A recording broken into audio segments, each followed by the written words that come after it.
Start with the pledge. I pledge allegiance to the flag of the United States of America and to the republic for which it stands, one nation, under God, indivisible, with liberty and justice for all.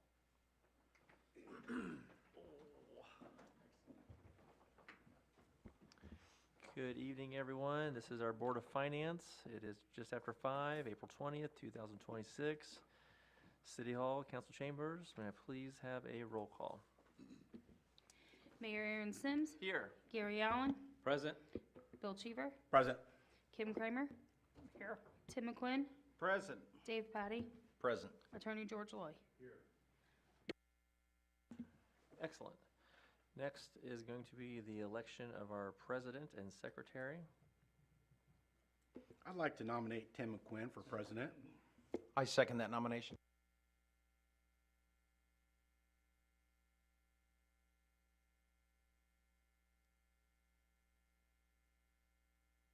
All right. Tim, do you accept the nomination for president of the Board of Finance?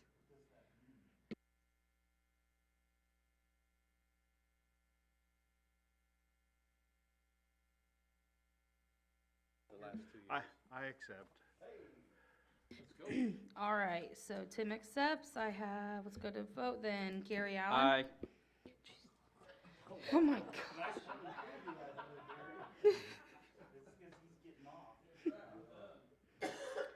Bill Cheever. Aye. Kim Kramer. Aye. Tim McQuinn.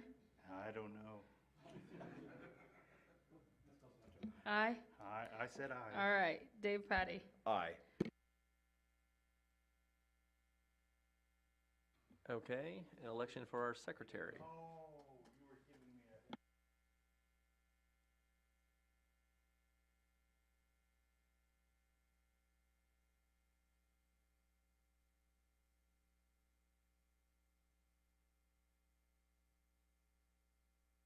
I nominate Gary Allen for Secretary of Board of Finance 2026. I second. That was Jumped off that train. Take notes now. Yeah, I'll accept.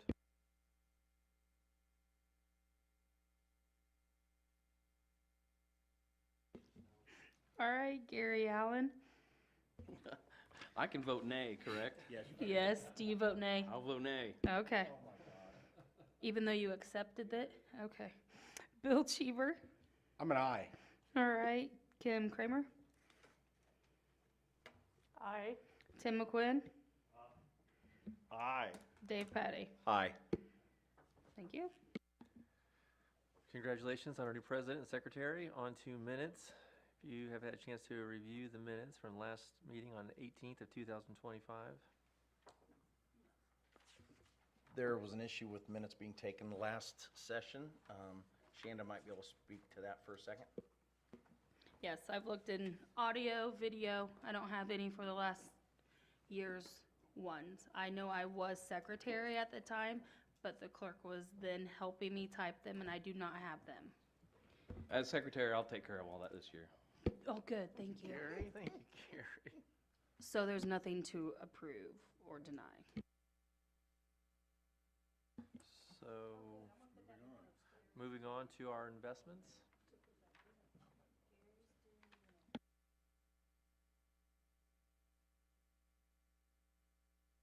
All right, so for the review of the investments, you guys were all emailed the 2025 debt service reserve funds. We have those in the bonds, the sewage bonds. We have Lake City and BNY. I pretty much laid it out for the year for 2025. I also have it typed up at the bottom. Sorry, on a second document as well that's labeled investment for 2025. That shows how much was at the Lake City Bank. There was a total between a money market interest and 2 CDs that were interest in the amount of $220,000, $187.10. We have an Old National Bank and a money market, and then 2 U.S. Treasuries Interest was a total of $23,014.95. In B and Y, Bank of New York, we have a money market, 2 U.S. Treasuries, and that totaled in the amount of $83,997.68. Then in First Merchants, there's a money market account, and that was just opened up in the July of '25. And there was a total of $4,678.66. Which brings us to our total for 2025. Total investments earned is $327,199.73. Shanda, is that total then just the amount of interest earned on our accounts? Correct. So the second thing you provided was the 2025 account summaries. And I'm looking here at the outstanding investments as of December 31st of 2025. You see what I'm talking about? The first page there is the BMO Bank. Yeah. You guys with me where I'm at? Are you on page 1 or page 2? I have I don't know, This it's not labeled. this one right here. Yeah, so, Yeah. well, there's one on the back, right? Yeah. So this is not the sewage and it's not redevelopment. This would be under the City of Monticello outstanding investment. The second one that says Lake City at the top, Lake City Bank Depository Account. Yes. Okay. And then going down to the next highlighted or bold is outstanding investments. Mm-hmm. So, and if I'm reading this correctly then, so the one we have at the BMO Bank, it looks like that matured on February 2nd. Oh, sorry. Yes, now I see what you're looking at. Yes. Right. And Yes. then the next one is the Flag Star, which is going to, or has matured Yes. for February 23rd. Correct. Correct? Yes. And then if I follow across, and everybody can kind of do this across the thing there, Mm-hmm. those are the investments and by fund. So it's 1, 2, 3 CDs. Correct. I think there was one CD from the previous, but these are the 3 CDs that we're talking about. So Yes. I think, as previously on the Board of Finance, what we would do during these meetings, at least historically, is to talk about these investments and what we wanted to do with them. And historically, we went with a laddered approach to space them out over certain times, so we had that liquidity with the ability to get funds, right? So I think that's probably what we want to discuss tonight, just my observation. Certainly you can, we do need to decide, in my view, what we're doing with the first 2, for sure. Right, because currently they're just sitting at the bank and not doing anything, right? So the first one came about February 2nd. That one is in our general fund now. So that CD has been closed? Correct. That Okay. one's in our general fund. The one that came about on February 23rd was moved to a different money market. It was moved into a money market account at Lake City for the thought of it being moved to Trust Indiana. So those first 2 CDs to be moved to Trust Indiana. To, what's Trust Indiana? Trust Indiana is a money market investment. That's part of this resolution here that George typed up for us beautifully. So do we have any Yes. information on those in terms of the interest rates or anything? Yes, if you can Google it and go to Trust Indiana and look at the interest rate. It changed weekly. Treasurer of State Dan Elliott has came down, and we also get emails about Trust Indiana in all of our AIM emails. If we go back and look, AIM also sends us stuff from Trust Indiana. Trust Indiana's was created. Mayor, correct me, help me, when he was meeting with us last week or whatever, when he was saying. Dan Elliott, the treasurer. Yeah, I guess my big takeaway was it gave us flexibility on when Yes. if we wanted to pull the money. It wasn't associated with a mature date, it was just basically reach out. So, We currently use Trust Indiana for our Trex. TRECS. So you guys decided, you and the mayor decided to go ahead and move these funds to Trust Indiana. Is that variable interest? Does it change daily, or how does that work exactly? What interest rate are we getting on that money? On that one, last time I was checking, it was a 3.63%. Does it change? For a money, it changes weekly. It's a money market account. Okay. So in the last X amount of time, say 4 months or whatever, I have not moved it. well, but not, this has been moved, right? The 1.8, or 1.1, excuse me. The almost 1.2 million has been moved into this account that you're talking about? No, nothing has been moved to Trust Indiana yet. Okay, so, The first one that was matured, the BMO CD that matured on February 2nd, that one is currently sitting in the general bank account of First Merchants. okay, Then that one is closed.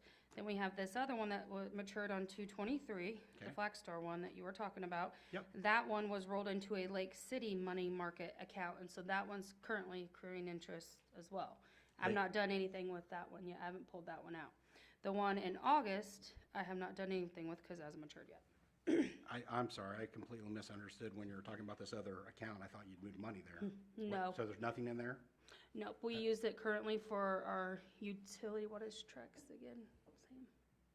Sam? So you have like an operating account there then? Yes, Oh, we yeah, have a that's- money, yes. Yeah, I'm and- just talking, I'm just trying to figure out the investments, I'm not talking those. So, the 1.2 for 223, what bank is that located in the interest rate again? The one on February 2nd is in First Merchants bank account, our general bank account. That's the second, yeah, for the 23rd, Oh, the 23rd, that one's in Lake City, Lake City. and it's a money market account. And, sorry, these, You want this what- you want- funds for 2025, this is what this Board of Finance meeting is covers, the 2025 investments and the summary of it, and then 2026 ones haven't come up yet, so I wasn't prepared to answer the 2026 ones yet. But, let me see if I have anything from Baker Tilly.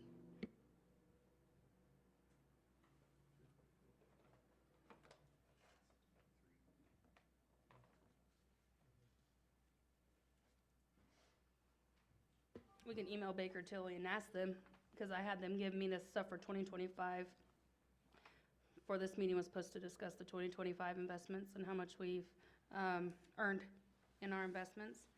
And then signing the resolution for the clerk treasurer to invest in certificates of depositories and Trust Indiana money market for 2026. So I was not prepared to answer for 2026 what we were doing for 2026 yet.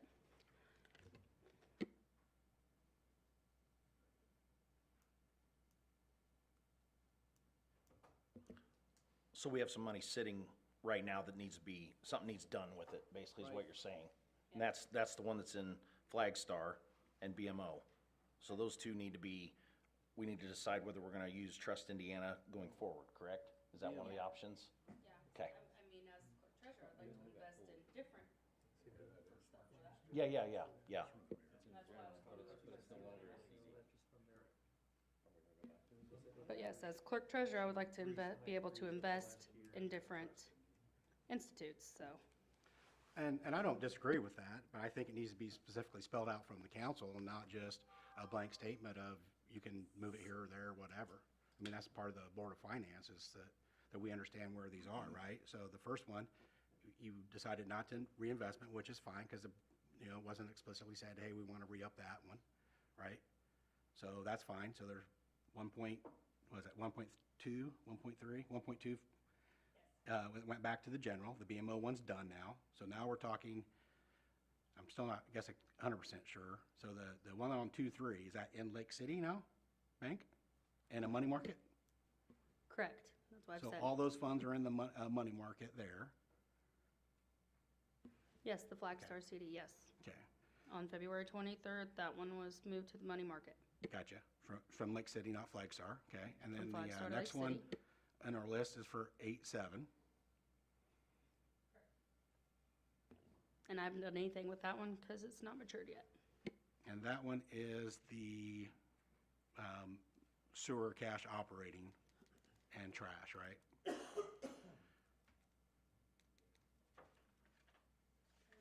So with those funds,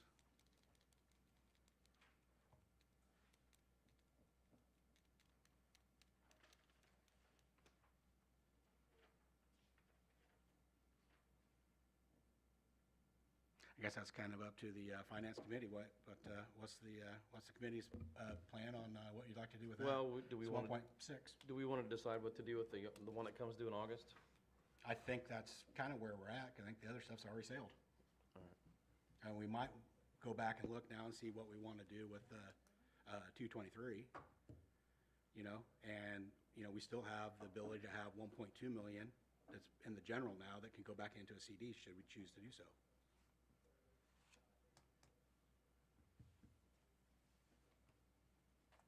Well, let me just jump in here. Yearly, the council, and this is on the council's agenda for tonight, but yearly, the council considers and has authorized resolutions giving the clerk treasurer the ability to invest in CDs and money market investments so long as they've been designated by the Indiana State Board of Finance as a depository for state accounts.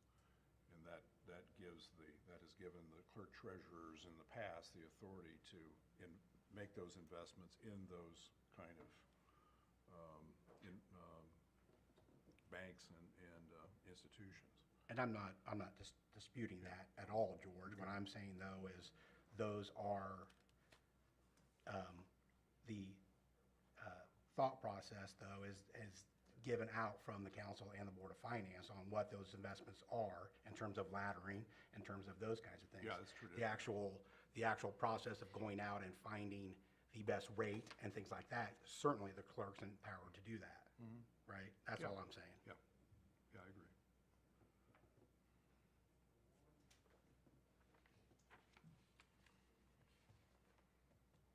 So I guess, Mayor, do you believe, or Dave, do you believe that the 1.2 that has been, that's back in our general fund now, that wasn't a CD, that's done now, do you believe that money needs to stay there so that it can be used for different things?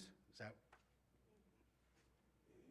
I don't know that I have a full, solid opinion on that just yet. I'm gonna need a little bit more information. I wanna understand this Trust Indiana. I know we've discussed it a little bit, the AIM Trust, so I'd like to hear a little bit more about that, but it looks like you took some money from Flagstar and did move it over to Lake City. Why didn't we leave it with Flagstar because, why?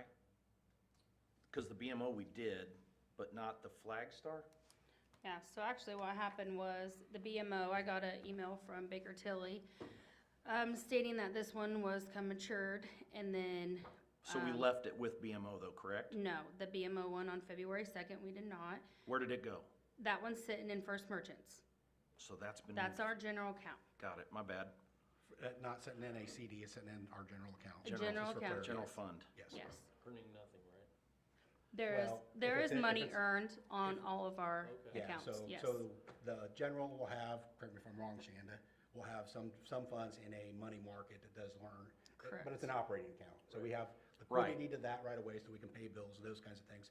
But in the meantime, the money's sitting there. But it's not exactly where we want investments sitting. Correct. That's not where we Yeah. want investments in. Correct. Correct. Great way And to that So was then- in hopes of to moving to So- Trust Wait a second. Indiana. So then Flagstar was Yes. moved to Lake City because? Because Baker Tilly, I signed it to be able to have it to be able to either invest in Trust Indiana or a different money market account.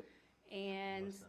they actually, when I sent it in, I don't remember the, company, I think it was Lake City, they just put it in a money market account. They did not do the disbursement that I asked because he said it's never happened before and he did not get it dispersed. Oh, it was a So they mistake on their apologize. part? Yes, it was a So mistake it's on. sitting there now because of their mistake? Correct. Gotcha. Yes, So you're so looking I at had- taking these two piles of Yes. money and moving them to Trust Indiana because you Correct. feel like that's the best place for us to go? Correct. Got it. Now I'm clear. Okay. But I'm fine with the alliance. So as far as the Flagstar that was moved to Lake City, I'm fine with that sitting in the money market account. It's a different institute that we could use. Just wanted some of it to be able to go to Trust Indiana that the state has provided for us to be able to invest money in as well. That's what my consultants have said. So Both which financial fund are you consultants looking are at to put into Trust Indiana? the BMO CD, yeah, and the Flagstar. Currently, I just left the Flagstar, which is now Lake City, money market. Currently, I just left that one where it was. So that way it could earn some more interest on it before, in hopes of moving it to Trust Indiana. So I said, just leave it alone. Let us have a Board of Finance meeting. That's where I was at. And then the August one, I haven't even, I mean, it's not matured yet, so I was wanting to kind of see what the rates were going to be closer to time at those. So Shonda, is the 3.63 in the Trust Indiana this week, is that the best we can do at the moment? Best and safest? Hold on, I'm gonna get you a number. Yeah, for me too, what's the benefit of Trust Indiana if it's not the better rate? And I think you said something about flexibility, so I'd just be curious to know more about that.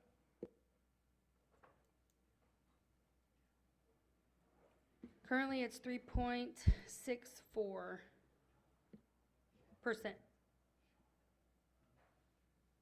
So I guess, I don't know, can we look at what the CD rates currently are? Because if you look at that second account is made up of a little bit out of the general, quite a bit out of the rainy day, and then the rest of it, you look down and there's a bond reserve and there's a fire pension and police pension.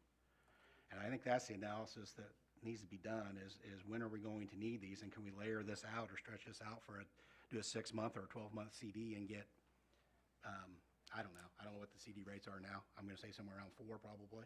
3.5 first portion, 3.4, 9 months. It was pretty close. So have you guys already done this analysis and I just haven't seen it? I have done analysis. I'm just looking on the internet real fast. I like doing, I think was, when it came in, oops, sorry. I just like the flexibility part of it, to be honest with you. I felt like it was, earned way more than a checking account, but we had some flexibility as far as if we needed to move any money around. There's been, lots of talk of money being moved, and I don't know, that was a good option. I'm not saying, I think it is a good option. Sounds like a good option. I'd like to know more about it. Yeah, maybe not everything in it, but I think it's a, I would definitely not put everything in it. yeah. I mean, that's not something that I would support, but.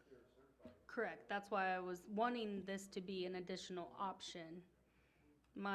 Our financial advisors also say that, push me towards that, so I go towards them as my financial advisors, as well as my consultants, as well in the clerk's office, who use Trust Indiana. I can give you guys more information on that. I know that it's also provided by AIM for Trust Indiana, because they support Trust Indiana as well. So I know we get emails on it. But I'd be glad to be able to send an email and have them be able to give you guys the additional information. I know if you guys would like that. But I wasn't going to put all of the funds in there. I just want that to be an additional option and be able to have our money. Yeah, it just wasn't real Yeah. clear in the way you stated it, that's all. So I would say, in my 2 cents right now would be, let's figure out is that a good option, number one. Number two, as you do these things, keep the Board of Finance involved and keep them abreast of what you're doing, or, not that you have to ask their permission, but definitely keep them aware so they can keep the council aware as well. Does that make sense? But yeah, I don't see it being a bad option. I just, it didn't come out real clear when you first told us all about it. So, anyway, that would be my 2 cents.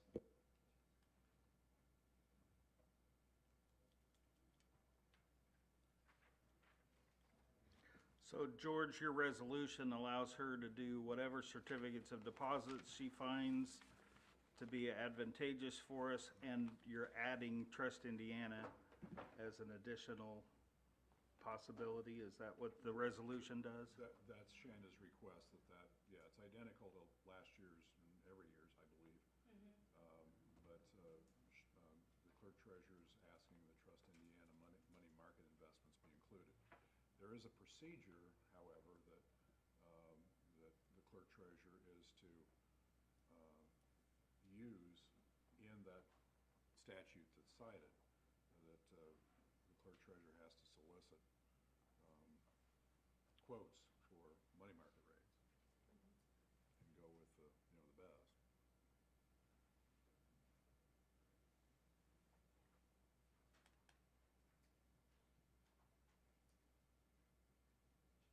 Quotes from at least 3 depositories.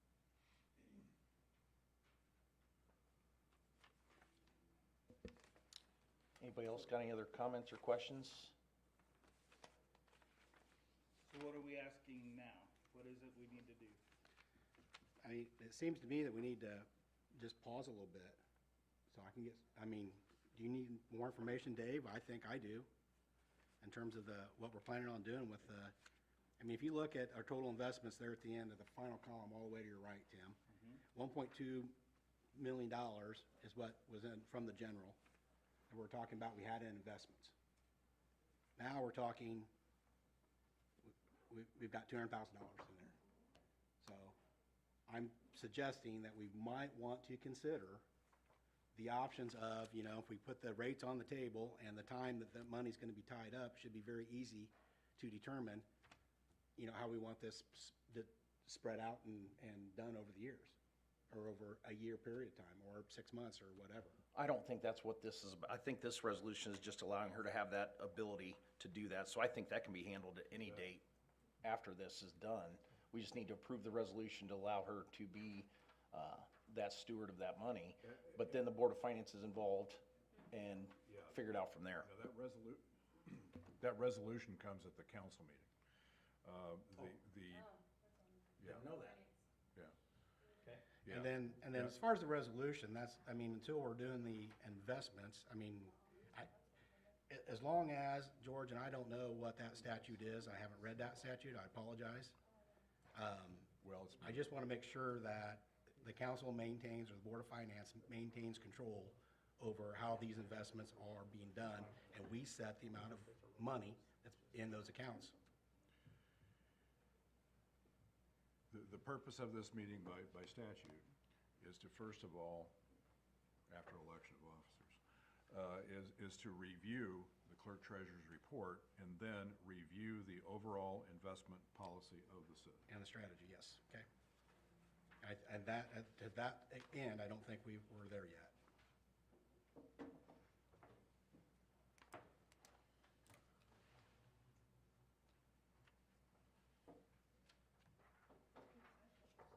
Yeah, I was misinformed. I thought it was to approve this resolution, so I apologize. That's all right. We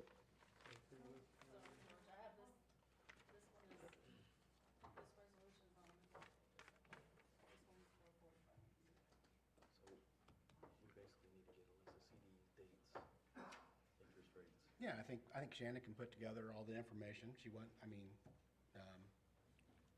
yeah, I think she can put all that together for us, and we can all sit down and look at it, and then just have another quick meeting like this and say, looks good, and let's move down the road. So table this till, Well, I think we just, we stop this meeting, right? And then we just schedule another Board of Finance meeting with our new president and secretaries, right? Reconvene. Right? And then go through all these, and Yes. what I'm seriously recommending is, you know, we look at it as a layer approach, you know, like we have in the past. Now, obviously, if there's concerns and you guys think we're gonna need the finance, look at the numbers, and if that's the case, then maybe that, the one that we're talking about here, maybe that's the best one, right? Because it's not tied, it's not tied up in a CD, right? And it's impossible to predict, you know, you can need it in 6 months. Nobody knows, right? So this was sitting there parked because it was pretty apparent, at least last year, that we weren't going to need this money at any given time, right? And as you know, there is tons of different ideas or concepts for investments right now. Well, let me rephrase that. For expenditures right now, right? For expenditures right now that we may need to get into our investments, right? And if that's the case, then to me, just let's clearly just define it for everybody, and then everybody's on the same page. We can make a decision on which buckets we want to put or not put them in, and then we sign it off for the year, and we're good until next year, right? Then we do the same thing again next year. Yes, so this meeting, I was to go over the 2025 funds and investments of what we earned in 2025. So that's what we went over today. And then that's when we can have another Board of Finance meeting to go forward with how you would like to invest the additional funds for 2026. So I concluded everything on these two reports from Baker Tilly, and then my breakdown, that was like black and white, a little bit without all the columns for you guys for 2025. So are we good with the 2025 investments and what we have earned? Okay, and then we will just set a meeting up to go over investments for 2026 then, correct? Correct. Do you Sound- need a motion to accept your report? I mean, technically, that's not in. No. No? Okay. Okay. Okay. And, If we want, we can write up some type of memorandum, this is the stuff that's gonna be in the board of finance stuff if you want to, but. so Gary, you got all these for the minutes? Good job. You said it's documented. We do have recordings, right? Yeah, I promised him we have I have an audio on recordings. this one, Okay. uh-huh. He's taking copious notes. Yes. I told him we had. I did have this for the Board of Finance. Shorthand, coming up. Not on the council, this is on the Board of Finance agenda. You wanna go ahead and pass this now, so it's on addition on the council agenda? It should be by the council. Yeah, and of course, the same members. Yeah. But, yeah, I would conclude this meeting.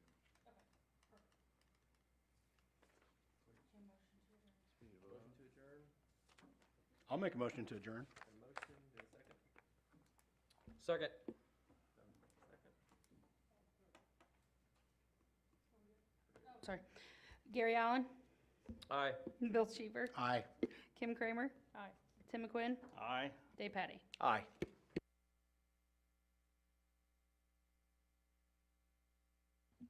Meeting's adjourned, thank you.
please stand for the pledge? I pledge allegiance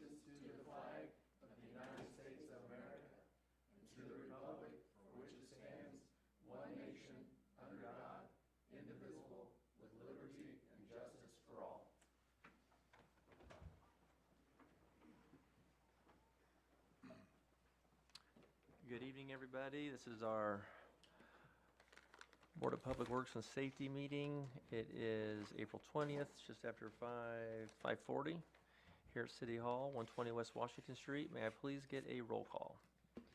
Mayor Aaron Sims. Here. Steve Brown. Here. Josh Leonard. Present. Attorney George Loy. Here. Thank you, Shanda. On to the minutes. We have the minutes from the previous special meeting on April 6th.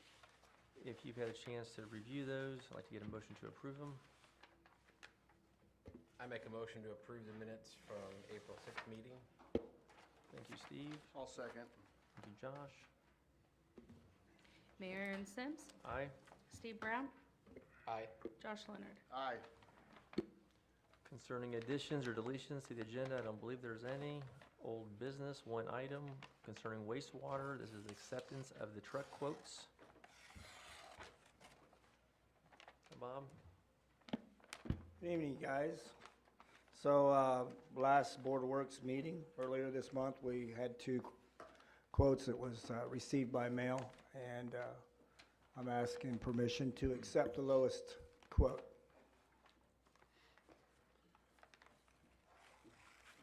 Looks good, Bob. Looks like that's from Hubbard for $50,219. Yes, sir. Okay. We're gonna have the logo put on that? Yes, we are. Like the other trucks? Okay. That sounds good. I'll make a motion to approve the purchase of the lowest bid from Hubbard's for the purchase price of $50,219.40. I second that. Mayor Aaron Sims. Aye. Steve Brown. Aye. Josh Leonard. Aye. Okay. Thank you, Bob. I still got more, don't I? Or do Not yet, I'm sorry. Not yet. Not yet, sorry, buddy. I'll go sit down for a while. I'm sorry. We'll get to you. On to new business. There's 5 items tonight. First one, street, consideration of purchase of real estate. Good evening, Frank.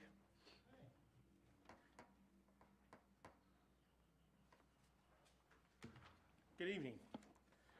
I hope you've all had a chance to read my letter, see my picture. The lot just to the north of our salt barn has come up for sale. It's a 50-foot wide lot. Would make a nice little addition onto our property there, give us a little more space to expand out. If we're able to get this and make this all work, then I would look to move the fence north and make it all one lot that way. I did go ahead and get a quote to move the fence. Same gentleman that put the fence around our lot there at the shop, he said about $7,300 to move the fence and get that, fixed up. So kind of minimal cost there. So the asking price was $24,900. And then I looked at the assessed value price cost, and so I kind of split the difference, and so I'd like to put an offer in of $18,000 on it, and with your permission, we will proceed with that. Since it's under $25,000, appraisals aren't necessary. You can negotiate any price under that. Of course, it would be also conditioned upon, I believe, the council appropriating the funds. Is that correct? Well, Or not? I think what I can do, I think I've got the money. I can move some around, and I can get this, depending on, I guess, if we can get it bought for this price, Sure. I can do it, and then towards the end of the year, if I run a little short or something, if I needed an additional then, but at this point, I would not be asking for an additional appropriation, no. And that's including the fence number Yes, too, sir. so. Yes, sir. So, I mean, really, we're getting a bargain because the asking price is 24.9.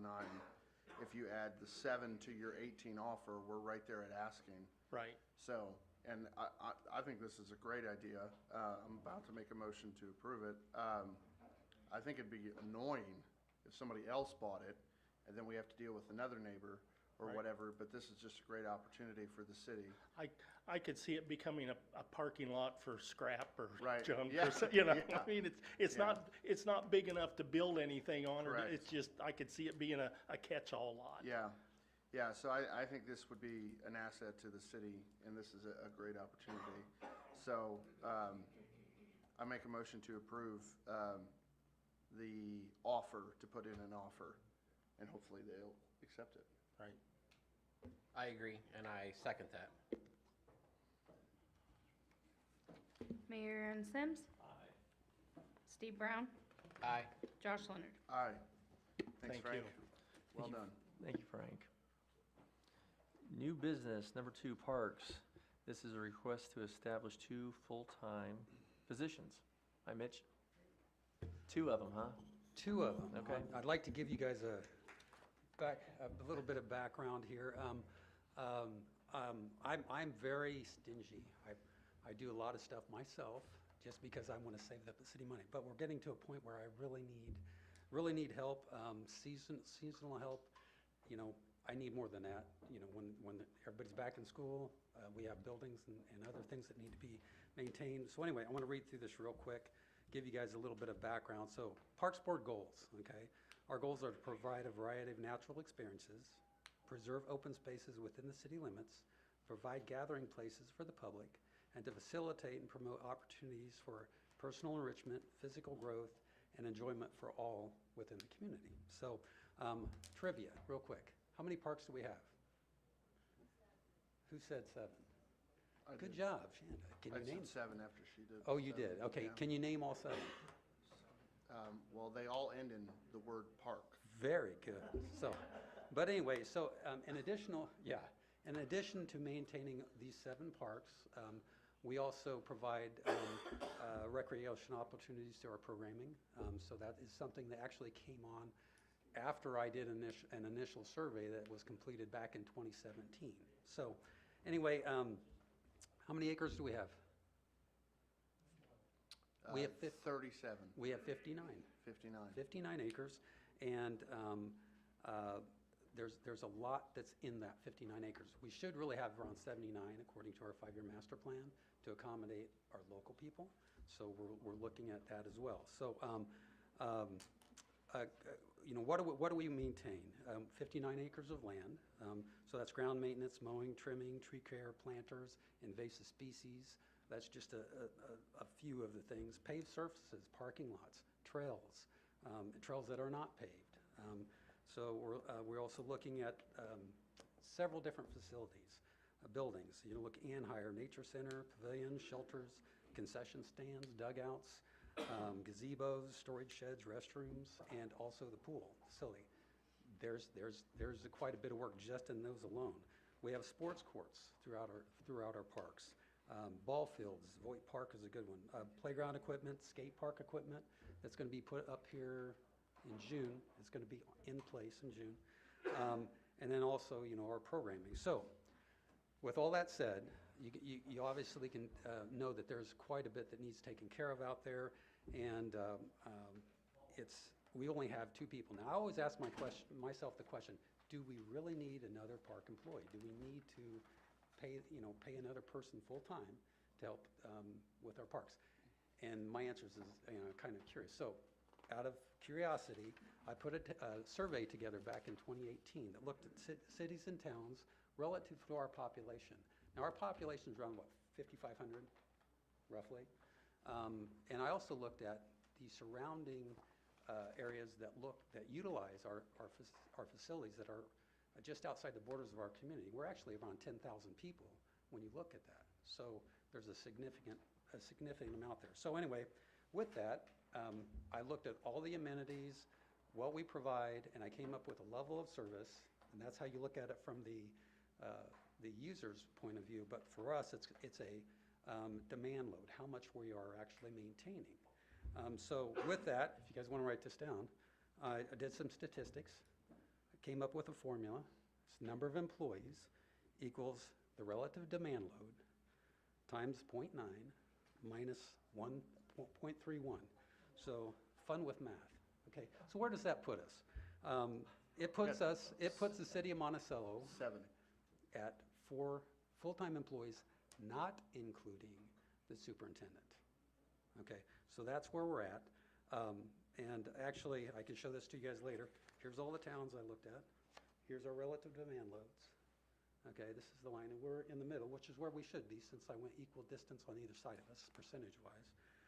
So we're at a demand load of 48. If you put that 48 into that equation, you come up with 4 employees. So with that said, it's kind of confirmed when we read through the 5-year master plan. In the master plan, it says that a city of the size of Monticello with a population 5,508 should have 4 to 5 full-time employees. That does not include the superintendent. And there only are 3. Well, I'm one of those 3. Okay, so it basically says that we need 4.8, round that to 5. If we're on the lower end, and if you're on the higher end, 6.5. So I'm asking tonight to establish 2 additional full-time employees for the city of Monticello. Again, I'm not jumping way out there. I'm going to hire 2 and then look at how that goes, and if we need it more, we'll do that. So with your permission, I would like to move forward with getting things in place to establish 2 additional full-time employees for the city of Monticello for the parks. And I'd like to try to have them in place within a year from today. Wait, I'm confused. So we're gonna approve hiring and you're gonna take a year to hire them? Not if I can help it. Okay. I'll get them on as soon as I can. Yeah. But we Yeah. need to get the job description out. We need to go through the process. How long do you think it will take to get them hired, like working, hands-on tools? Well, interview and everything, job description out, advertising. How long do we have to advertise for, George? Is there a legal For requirement? full-time employees? You don't have to advertise. Oh, you do not? Not required to, but it's a good idea too. Yes. So you kind of, So determine put it out there, see what kind of determine what you applications we think get is in. reasonable. Interview process. and 90 we'll go from days, 60 days? there. I can't tell you. 90 days would be great. Okay. That's, I mean, I that's don't, 3 months. we obviously, we want the best that we can get, Yes. but somebody with a pulse is better than somebody that doesn't exist. Sometimes that's not true, Josh. Sometimes it's not true. So, with your permission, I would like to move forward with the process. There's you and the other 2 guys, isn't there, Nikki, yeah. Nikki is there. She is our Programs and Activities Coordinator. The survey I did was prior to us opening up the Nature Center or bringing her onto the facility. So that was not included in the survey I did as far as maintaining and operating Programs and Activities Coordinator. So, and she's a great asset to the Parks yeah. Department. She's doing great. She is not an employee of the Parks She Department? is an employee of the Parks Department. She is? Yeah, so I have Okay. 2 full-time seasonal, 2 full-time and maintenance equipment operators and 1 full-time Programs and Activities Coordinator. Okay. Okay. Steve, your thoughts? Concerns? Sorry, I'm just catching up with the math. I could share it with you I later. looked at that You gotta parks calculator and my carry the Android phone 4. didn't have, so. No, I mean, I've always felt we were a little short. Yeah. I know I'm short, but I'm short employee-wise. Sorry about that, yeah, and I'm the one that put a lot of this stuff in, yeah. So, yeah, I've always felt like we were a little short-handed. I mean, when I had to help you build a playground, Yeah. 30 that's years fun. ago, Yeah. I think you had the same number of employees. You might not even. At that time, it was just me. Was it just you? Yeah. Yeah. So, but yeah, I can agree with this. I really can. I think we're going to need it. Yeah. I know I'm a big supporter of the parks here, and I know we need to expand that as well. So we're gonna need the people power, for sure. Yep. Yeah, I'd be happy to make it 3, but we'll take 2. If that's what you're asking for. 2 right now. So it's been suggested 3, several of them, but I'm gonna go with 2. Yeah. See where that's at. We have, obviously, the mayor, the council, and the Parks Board has an ambitious year ahead of us. And so I think all hands on deck. I would love to see them hands-on tools quicker than 90 days, but I know that you're quite meticulous in how you do things, so I'm sure we'll get the kind of caliber that we need. So I'll make a motion to approve the hiring of 2 full-time park employees. I second that. Mayor Aaron Sims, Aye. Steve Brown, Aye. Josh Leonard. Aye. Thank you guys so much. Miss, congratulations. Congratulations, buddy. Thank you. Yep.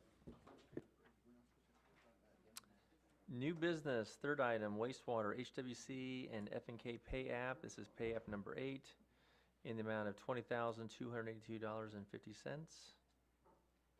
Hello again. Hello. Okay, which one was you on? The pay app number 8? Yeah, pay app number 8. On this City Park Lift Station project, this is for miscellaneous finishing up work, also the fencing around. I was told by the contractor this thing would be done by the end of April, and guess what? The end of April is coming up really fast, so I pray that they'll have it done at the end of April like they promised, so we don't have to see these invoices anymore. So even when we pay this, that we still owe them Yeah, some there's money? still gonna be some. Because we don't want to give away all of our leverage. No, we're still under the projected cost of Oh, this good. entire project. Oh, fantastic. I make a motion to approve F&K's construction pay app number 8 in the amount of $20,282.50. And I second that. Mayor Aaron Sims, Aye. Steve Brown, Aye. Josh Leonard. Aye. New business, item number 4, wastewater. This is another HWC invoice, number 2024-098S-25, in the amount of $1,942.06. Yes, this is an HWC RPR invoice for the inspector during the miscellaneous work that was done to the project during that time period. Very good. Okay, I go ahead and I make a motion to pay this HWC invoice noted earlier. I second. Mayor Aaron Sims, Aye. Steve Brown, Aye. Josh Leonard. Aye. Okay, thank you. Thank you, sir. Hey, Bob. Yes, sir. No, I said thank you. Sorry. Oh. Thank you. Thank you. Sorry. Did kind of say like, hey, Bob. Oh, sorry. Hey, Bob. Hey, Bob. New business number 5, final item, water, bid opening for the lead service line replacement project. Oh, boy. Here we go. Okay, we have advertised for construction bids for the Monticello lead line water service line replacement project. The time has expired for receipt of bids, and we've received 5. One from AccuDig of Monticello, Atlas Excavating from West Lafayette, F&K Construction of Flora, Indiana, LGS Plumbing of Crown Point, Indiana, and Yarberry, Y-A-R-B-E-R-R-Y Companies of Anderson, Indiana. I'm going to announce the total base bid. There is one mandatory alternate, and then I will, if I can, I will announce the total base bid plus the mandatory alternates. Commonwealth Engineers are our engineers on this project. They'll be reviewing the bids, as will I, for sufficiency and completeness and such. So, first bid is from AccuDig.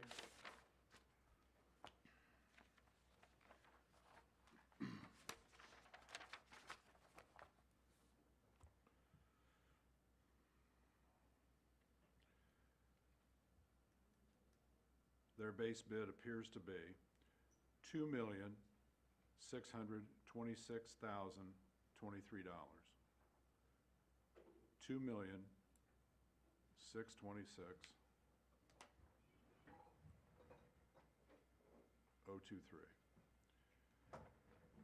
The alternate, which is sodding,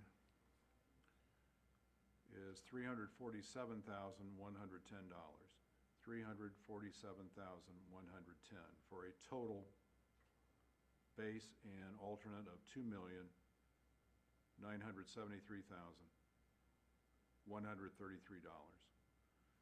$2,973,133.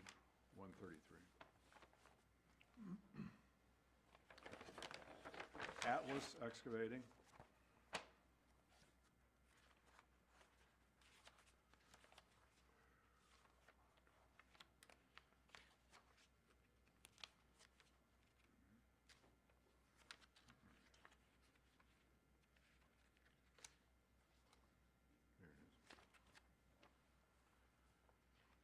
Atlas's base bid is $3,645,530.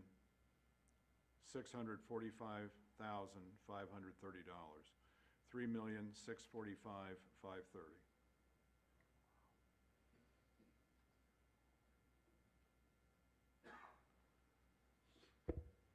And their alternate bid for the sodding is $85,000 even. $85,000 for the sodding for a total of $3,730,530. $3,730,530. Mr. Lee? Yes. Can I ask a Are you Yes. saying sodding like grass? Yes. Okay, just wanted to clarify. Thank you.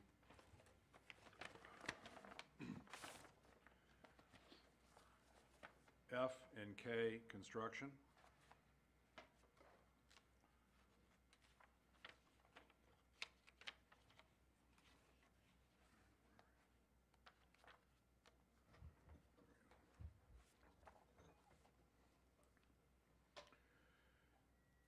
F&K's base bid appears to be $4,744,580.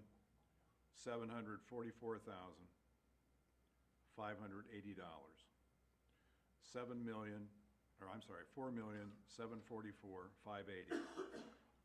Sodding, $105,000 even, for a total of $4,849,580. $4,849,580.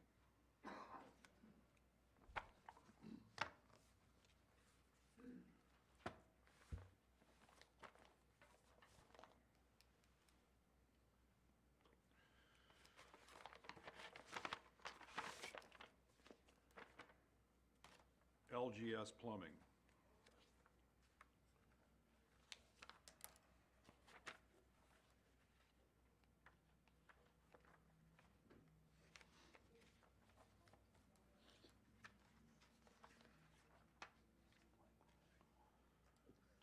LGS Plumbing's base bid appears to be $5,507,900.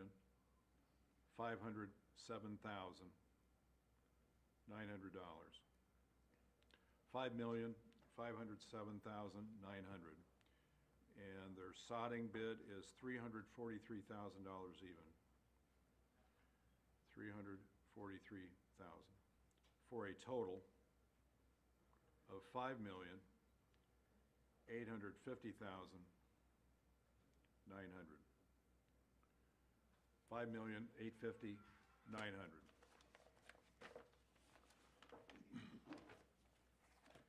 And the last bid,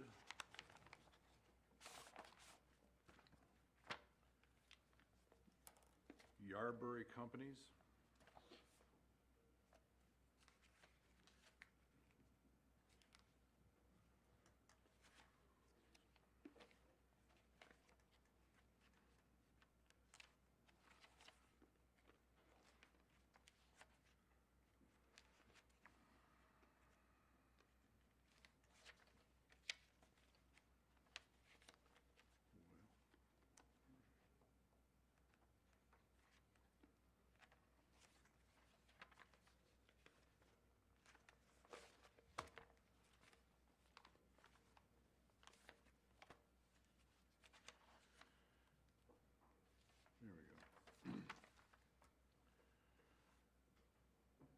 Carberry's base bid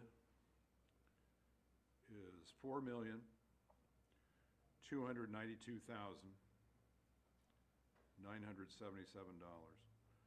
$4,292,977.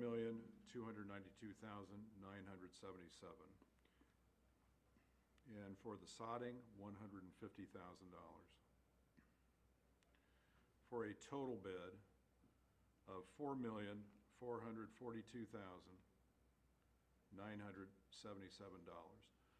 $4,442,977.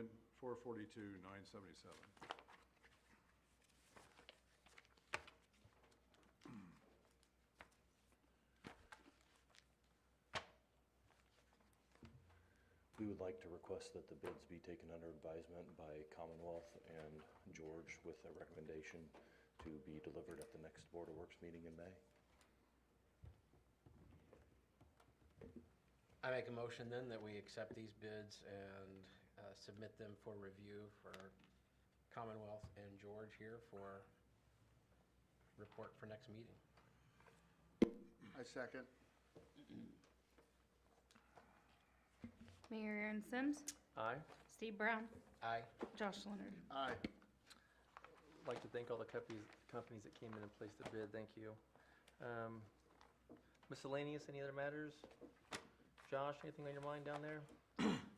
Whoa, let's not open that can. You know, I think I've said enough lately. Steve?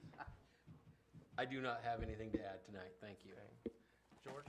Thank you, Mayor, I'm good. Yep. Shanda? Nothing? Okay,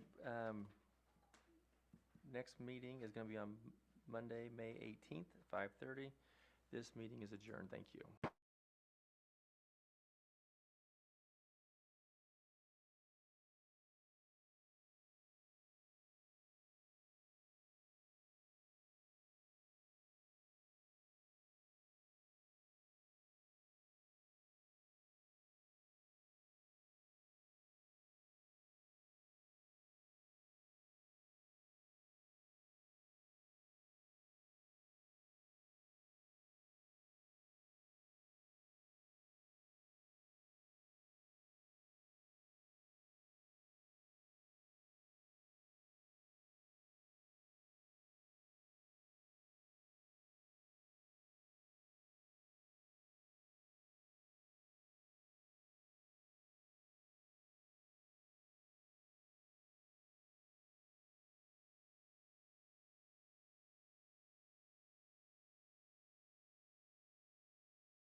please stand for the pledge?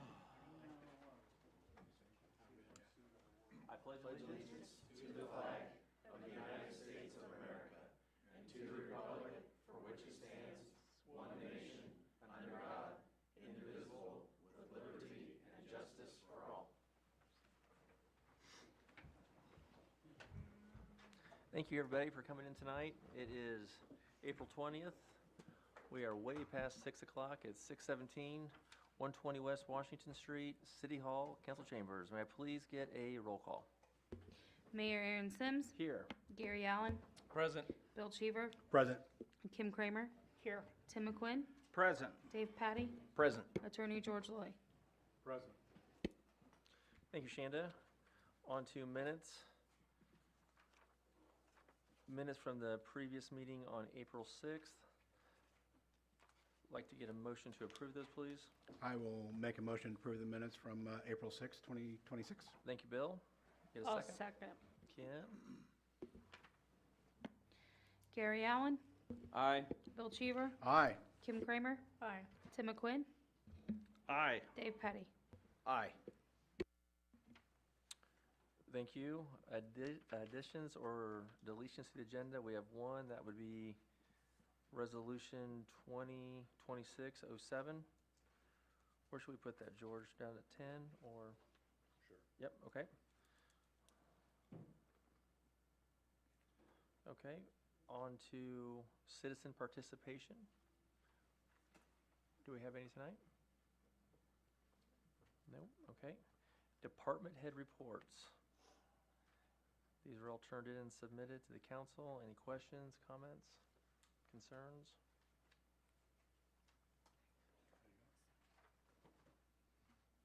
There's none? No reports, I apologize. Old business? No old business this evening? New business?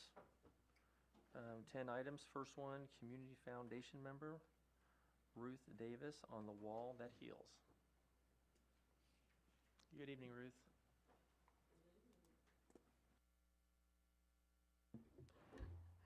First of all, thank you for having me here tonight and taking a few moments of your time. I'm Ruth Davis. I'm from the Community Foundation, a group of women giving together. And tonight we're seeking approval on the parade escort for the Vietnam Veterans Memorial Wall, the wall that heals. Since not all veterans can travel to DC to see the memorial wall, the VVMF has built this traveling exhibit to bring the wall across the country. It all began when we made an application to host the wall, and we knew the Community Foundation was behind us, and Nathan Baker, our veteran White County Service Officer, was behind us. But still, we were surprised honored when we were selected from over 100 applicants for this year's tour of 31 sites. Only 31 sites every year get picked to host the wall. Now, there are many traveling walls, and some of you may have been to one that was in Francisville. But this is not the same wall. The wall that heals comes with an educational center, because it's been 50 years since the Vietnam War, and we have 2 generations that don't know the story. There will be trained volunteers to give the educational tour. Now, this is all outside. It is free to the public. It's going to be at the White County Fairgrounds, and it's coming, starting with the escort from Grissom Air Force Base. They're going to escort the semi that brings the wall to the fairgrounds. So, another thing that you should know, the Vietnam veterans are the ones that paid for the wall. The government gave them the land, and now so they had to go out from the veterans and get the money to actually build the wall.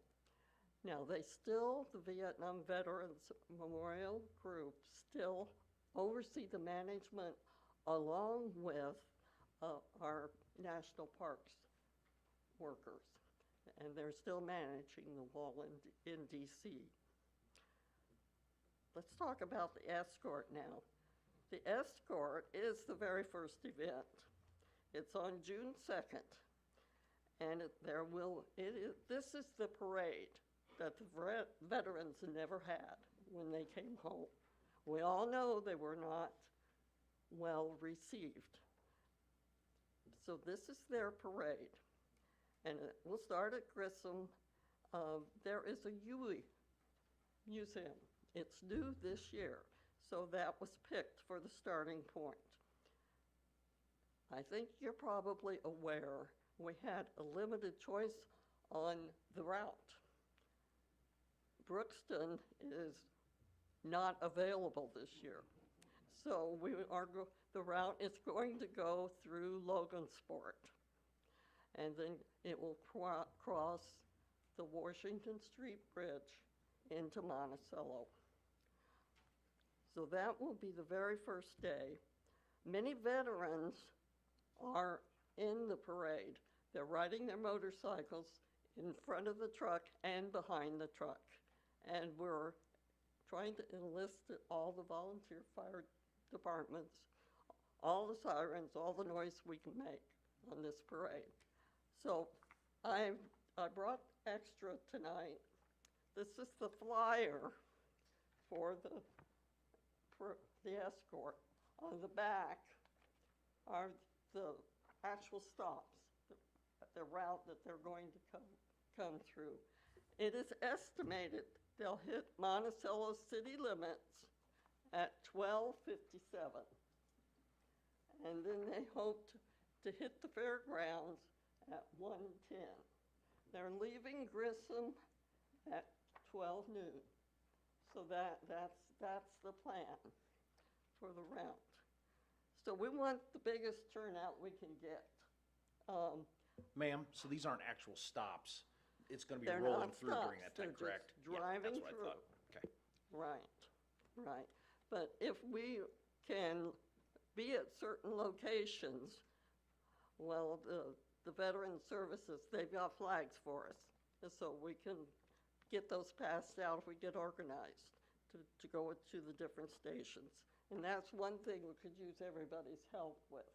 Come up with an idea. Maybe you have a friend that lives on US 24 that they're going to go right by. Maybe you can talk them into a party to welcome them all. Okay, that would really help. Then the next event that's going to happen is Wednesday at 8:30 in the morning. They have to put the wall together.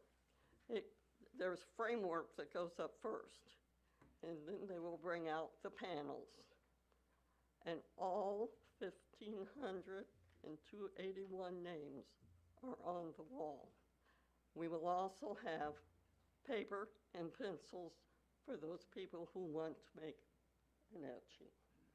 So that will be there, just like it is in DC. That's what we're supposed to recreate, only what you would see in DC. Then the next event is actually the welcome home ceremony, Thursday, 11 p.m.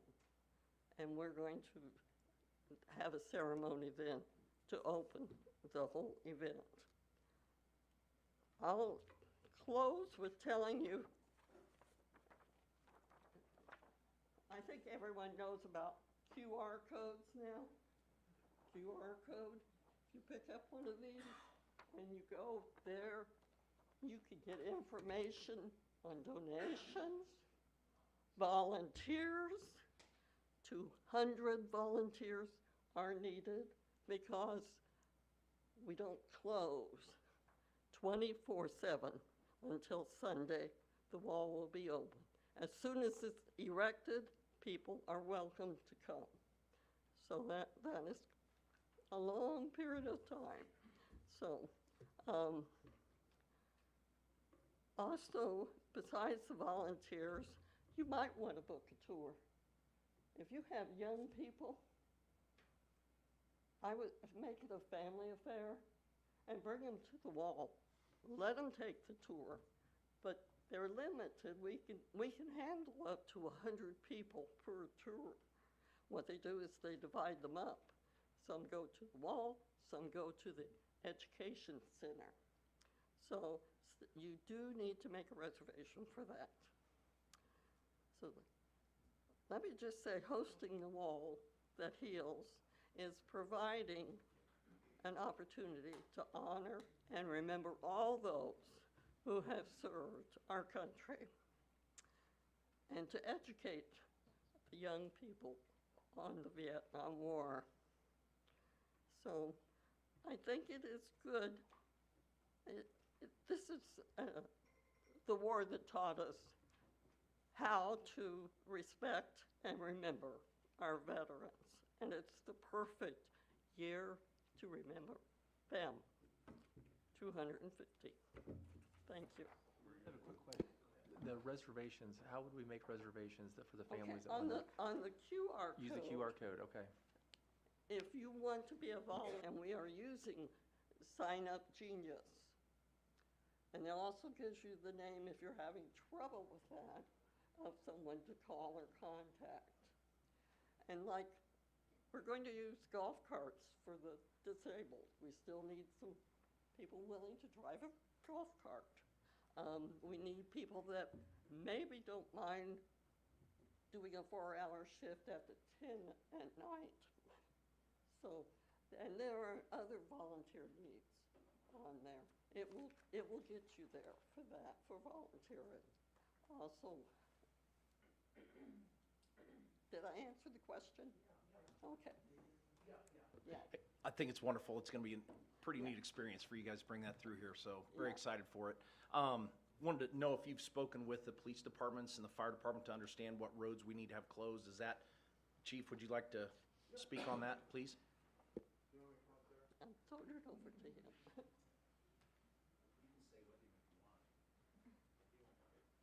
I was excited I didn't have to come up here tonight.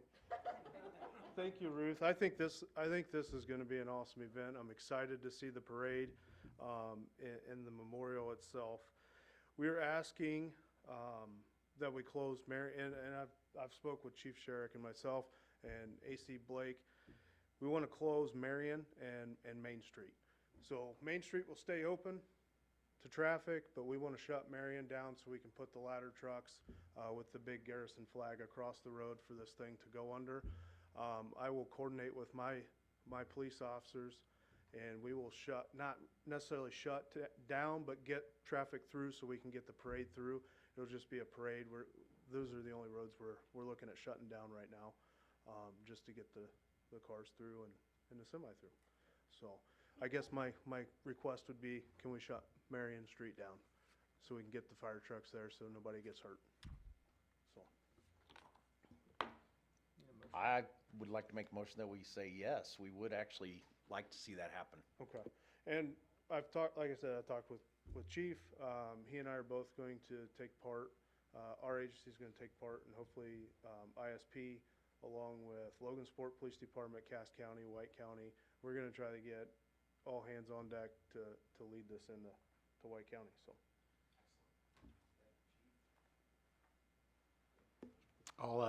I'll happily second that motion. Gary Allen, Aye. Bill Cheever, Aye. Kim Kramer. Aye. Tim McQuinn, Aye. Dave Patty. Aye. Ruth, on behalf of the city and this community, thank you for what you've done. I know you're with a team of other like-minded ladies who care deeply for this community, and I can't speak for everybody, but I can speak for you. Your family has meant so much to this community, and my family especially, so thank you very much for coming in tonight. I was excited to see that you're on the agenda. Thank you. We plan on it. Free tacos for your family later. I think you meant to We'll talk say. about that later, Ruth, okay? Okay, Ruth. New business number 2, area plan, rezone petition 2026-1221. I assume you are also excited to see me on the agenda? Okay, so I am here for two items this evening. The first one is rezone petition 1221, referring to petition 1221 to amend the official zoning maps for White County, Indiana. Please be advised this petition was properly advertised by the White County Area Plan Commission. This petition was heard in a public hearing of the Area Plan Commission on April 13th, 2026. This petition was voted upon by the Area Plan Commission at that same meeting. The property subject to this petition is commonly identified as 126 East High Street, Monticello. Said petition requests a change in zoning district assignment for the subject property to go from R1 single family residential to R2 single and two family residential. The Area Plan Commission voted to recommend this amendment to the legislative body by a vote of 6 in favor and 3 against. The applicant and owner is Anne Marie Warziniak. Again, the subject property is commonly known as 126 East High Street.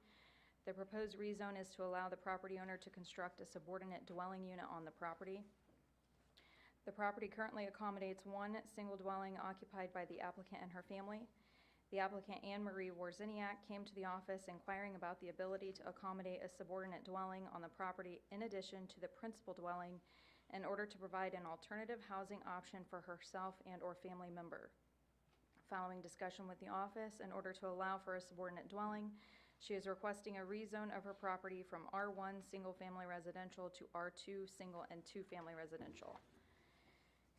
As some of you were on the council back in 2023, you might recall in 2023 by proper text amendment procedures, the White County, Indiana Zoning Control Ordinance created standards for a subordinate dwelling unit.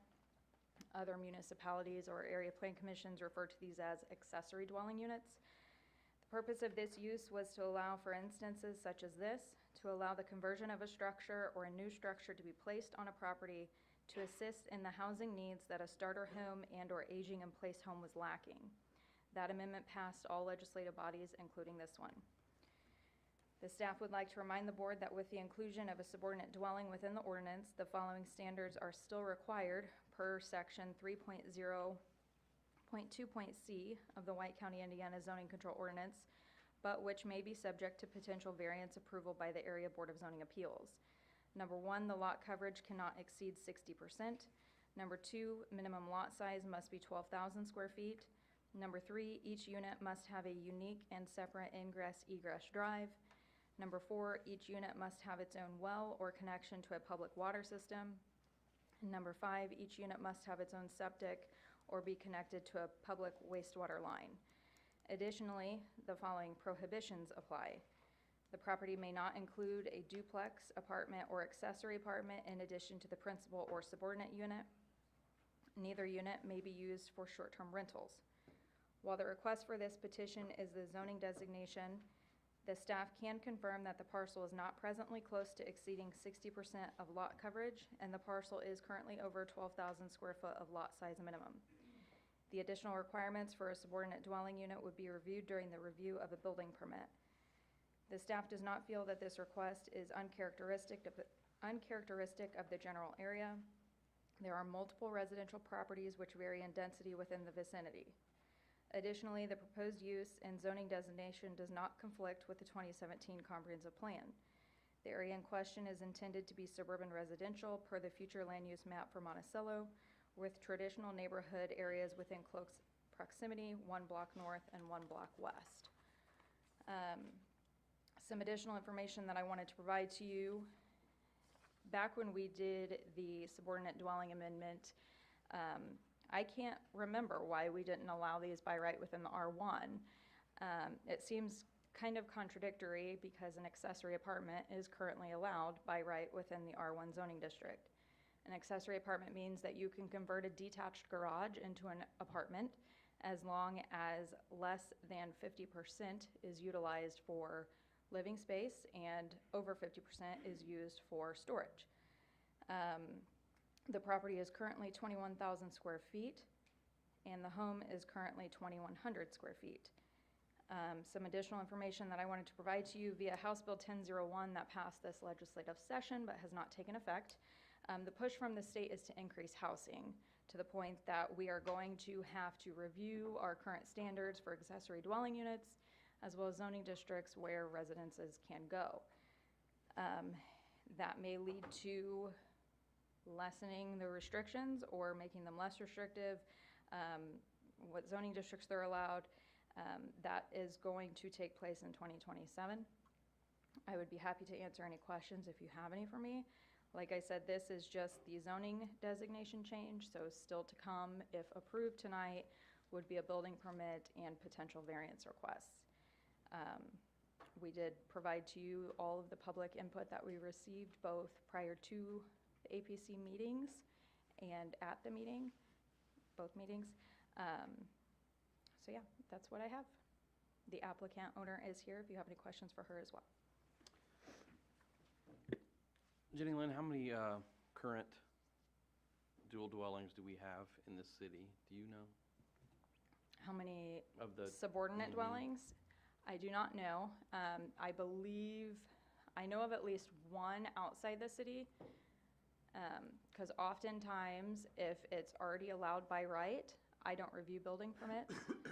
My staff obviously follows the ordinance. If it's allowed by right, then they go through and make sure lot size is appropriate and the size of the home is appropriate.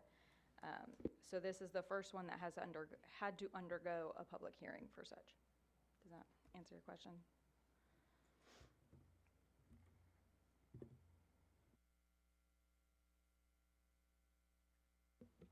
Anybody have any questions on the council?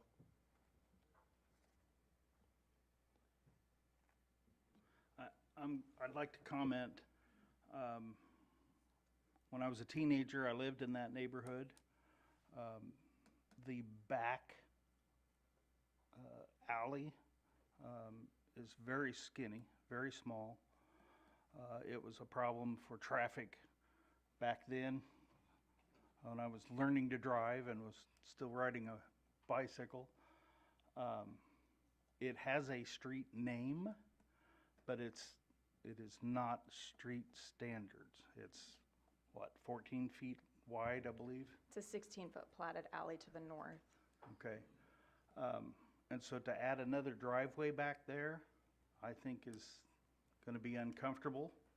It's gonna clog that area up all the more. That would be my opinion, based on having lived there. I don't frequent that area very often now.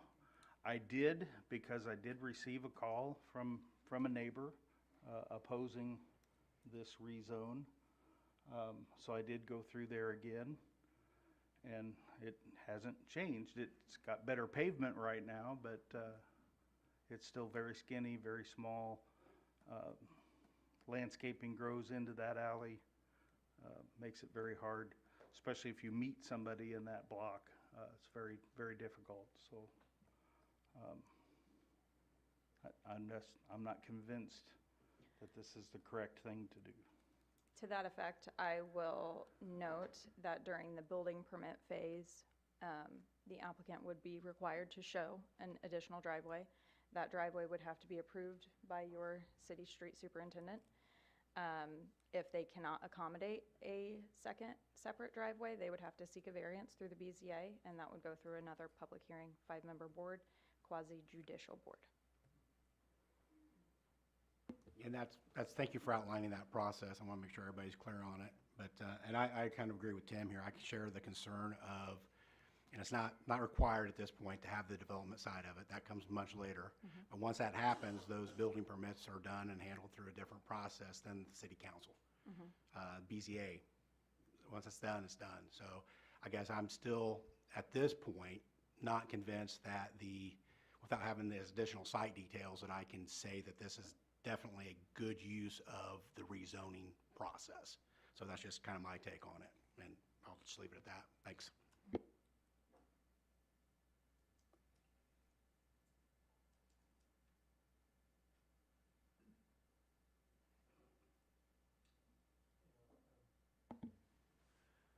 Any public input?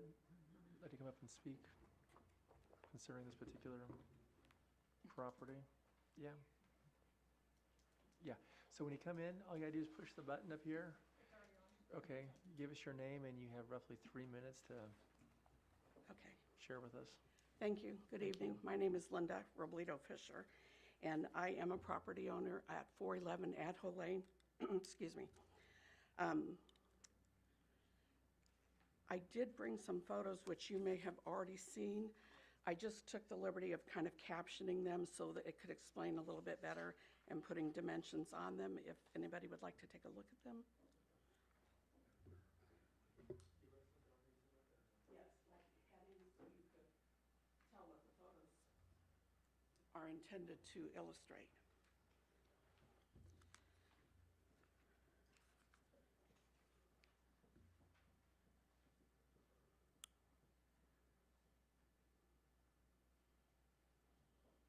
Okay, I'm sorry. So originally, the application to rezone stated, excuse me, that she already owned a small dwelling that was to be placed on the back of that property for a family member. However, at the rezone meeting, the applicant asked that her partner be able to speak, who was not a property owner, because he knew more about what was going on. The non-property owner also spoke and admitted that he was running a small business, excuse me, out of that residence. The applicant already has a travel home that's been sitting in the driveway for a little over 8 months. So our further question is, if the already owned small dwelling that she intends to use for the additional residence is generating more housing for Monticello, or just a niche personal accommodation that would perhaps open the door for other people in the future to do the same thing, regardless of the ability for the infrastructure to support the type of traffic, parking, or changes to the complexion of the existing residential neighborhood.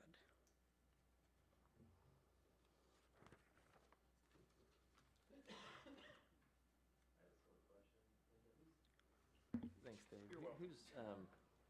Whose brown fence am I looking at? Who owns the brown fence? The applicant. The applicant. Mhm.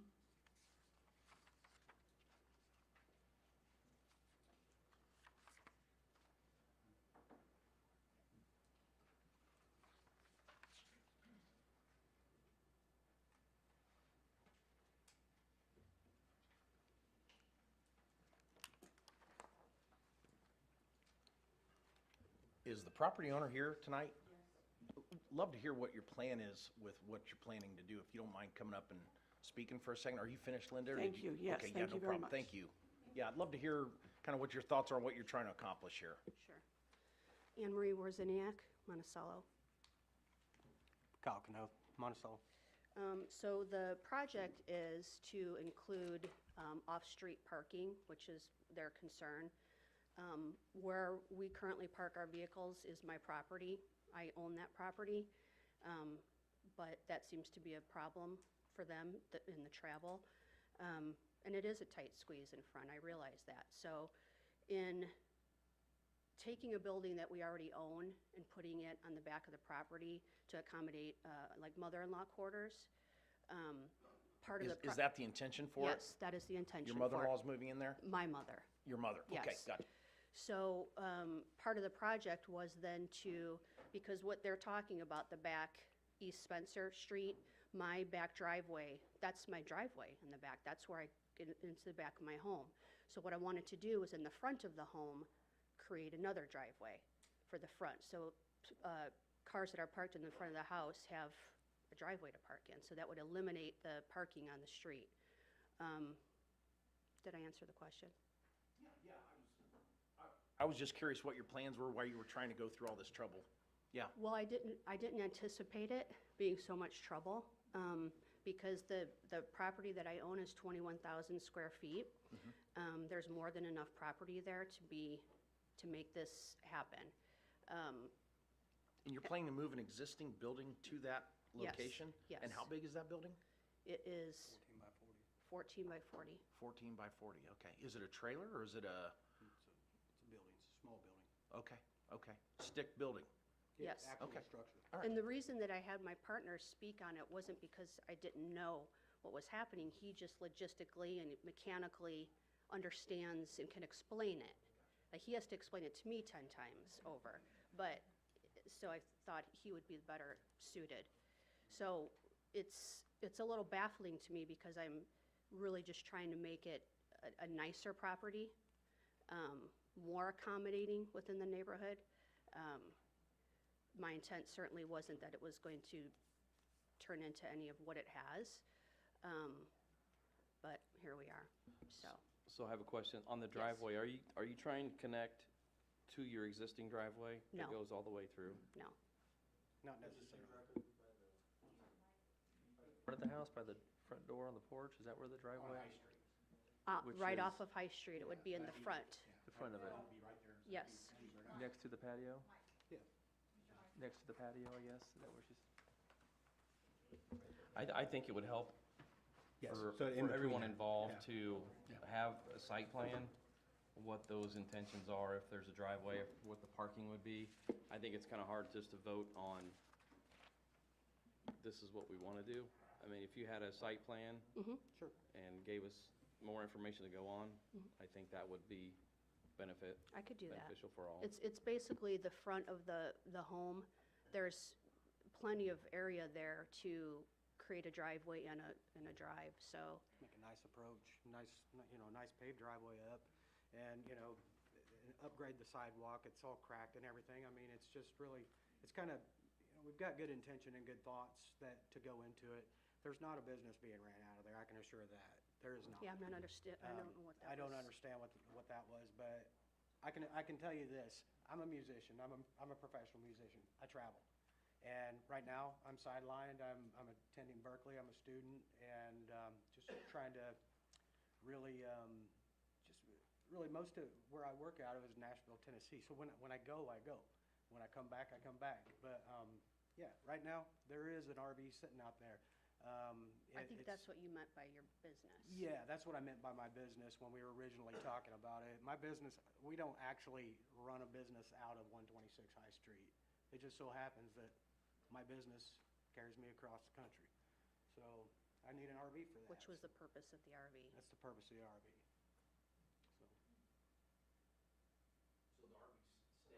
RV staying as well, so we'll have that. Not necessarily. Okay, I'm just curious. It's just there right now.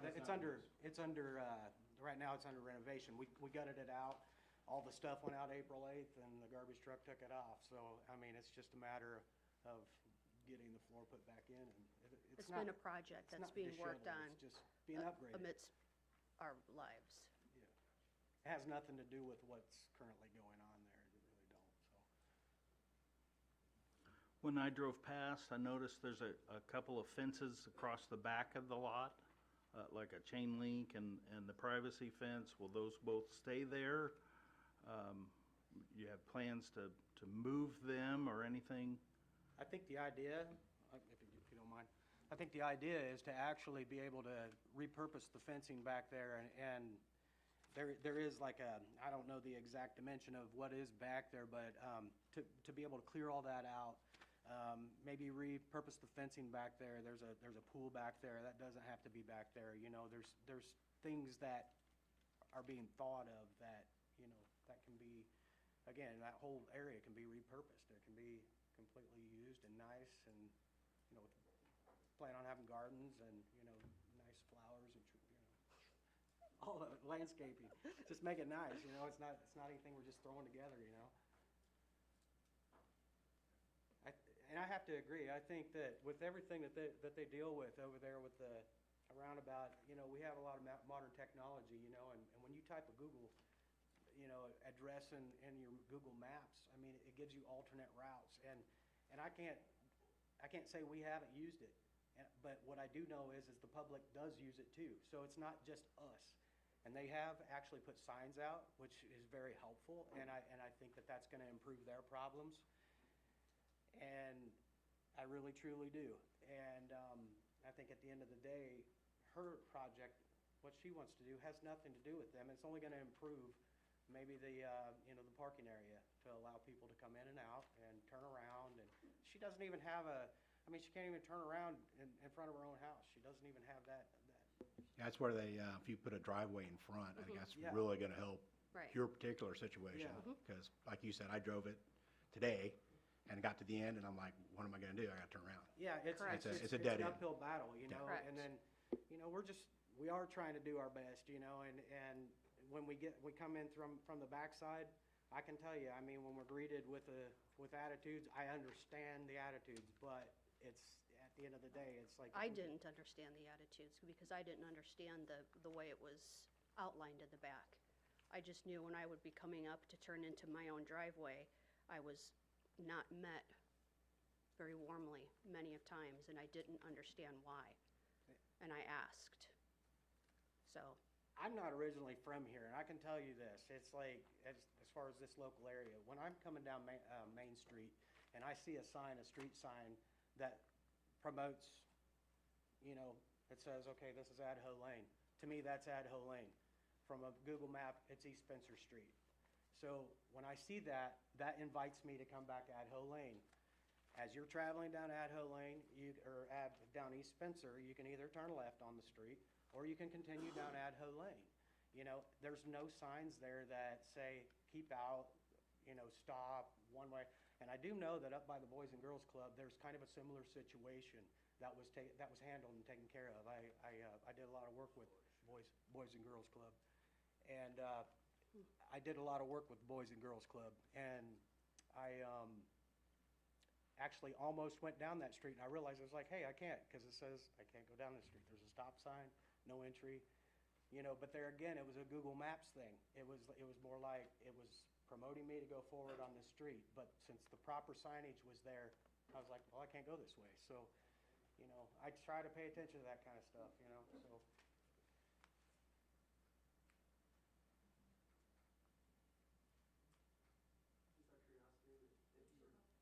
If you were to build this, will your mom, does she have a vehicle or two that she'll be bringing in the neighborhood, or? Probably not.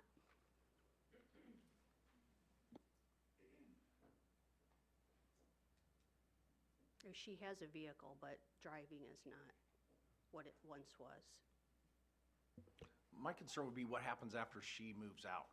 Then, does it become a business? Does it become a rental? Is it, you know, what does that, what happens to that building? Are you gonna move it again somewhere else, or is it just temporary, or is this gonna be a permanent dwelling there? It could be permanent, it could be temporary. I mean, whatever could be approved on, you know? I mean, it's really, we're pretty flexible on a lot of options, but again, we're not just trying to throw a bunch of darts at something.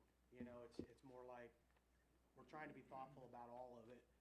And I know not everybody probably sees the end result, but, you know, I really honestly believe that overall, it's gonna help a lot of things, you know?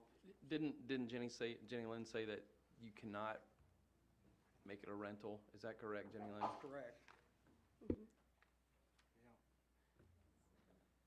It cannot be a rental. No, it couldn't be an Airbnb or anything. That's not even the intention of any of it. And hopefully she'll be around for a while, so.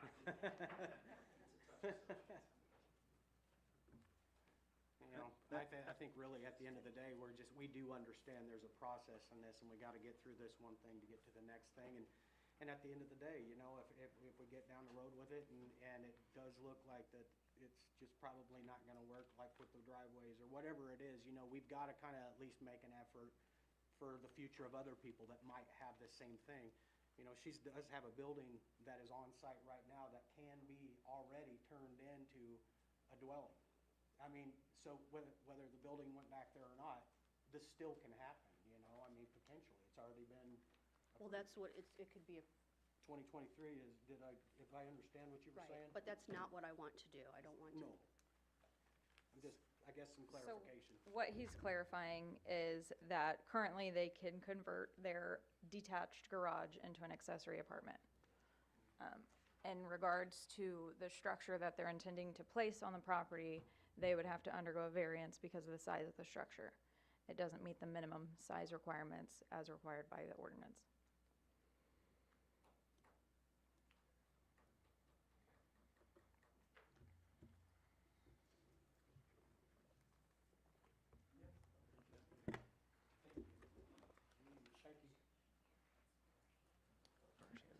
My name's Nancy Burns. Sorry, I've got a cold.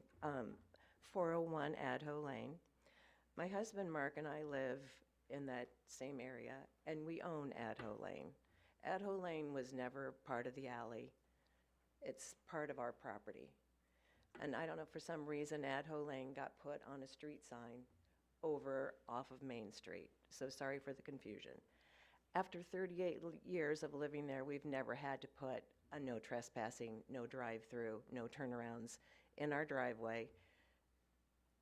It was just abused multiple times by the same people, knowing that it was our driveway. So last week I put up signs. I never thought I'd see that day. I do have a question on the affordable housing. And somebody had mentioned in 2027, things are gonna loosen up for affordable housing. And if you put a 14 by 40 garden shed in your backyard, I don't know the longevity of a garden shed and how that holds up and if that is considered affordable housing. We have about 3/4 of an acre. I'm thinking I could probably have about 3 of those affordable housing structures in my backyard that would have Lakeview property.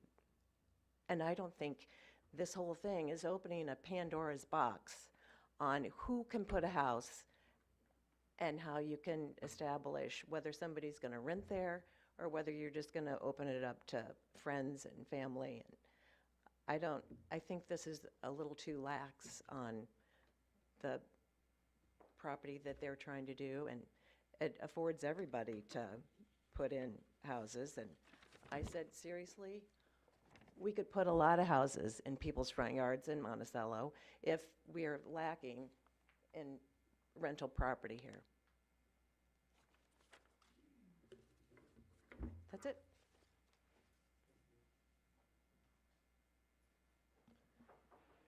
Anyone else wish to speak?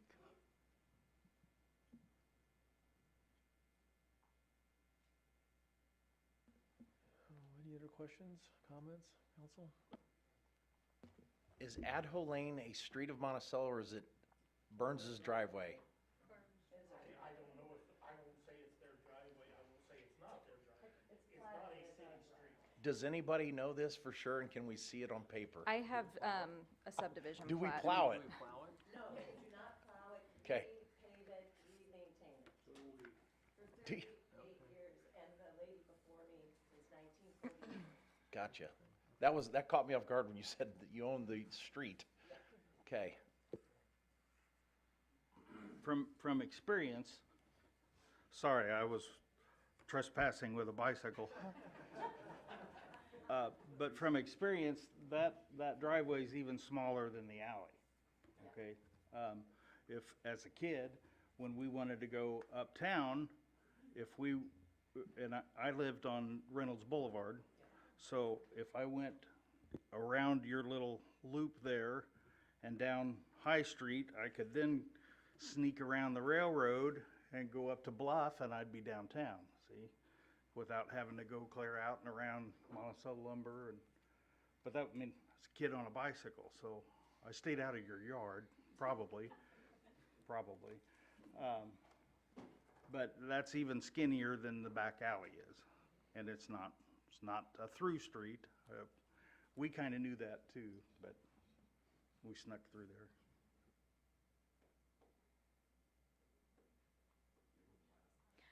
So I have a subdivision plat for the subdivision directly west of the applicant's house, and I have a subdivision plat for the subdivision to the north. And it does show it being a platted alley up until you get to the end of the subdivision to the north. So that leads me to believe it would be a private drive.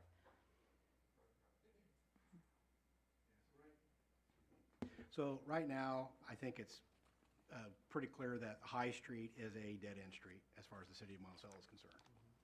But it does, if you drive down the road, it goes right into a driveway, right?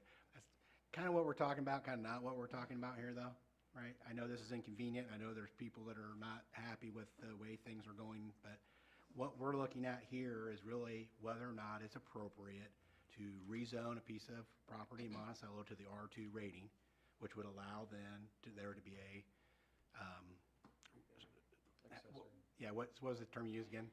By our ordinance, subordinate dwelling unit. Subordinate dwelling, right? So that's what we're looking at now, and I'm gonna go back to, I guess, the point I was making however long ago, that I don't know that I have enough information to say that this perfectly conforms to, if you look down to the stuff that the council and legislative body should be considering, the most desirable use for which the land in that district is adopted. So I don't know that this, with what I have here, this convinces me that that checkbox can be checked at this time. So I think the road's one situation, we don't have it, we don't plow it, but the real thing is what we want to do with this plat of, Who named it Adho? That's what I want to know. Oh, Well, the fellow that had Ryan's Manufacturing, his name was Addison Houghton. And a plant manager built our house and named the lane after his boss, Adho Plant. do we need to change that sign? Or move it. Coming off of Main Street?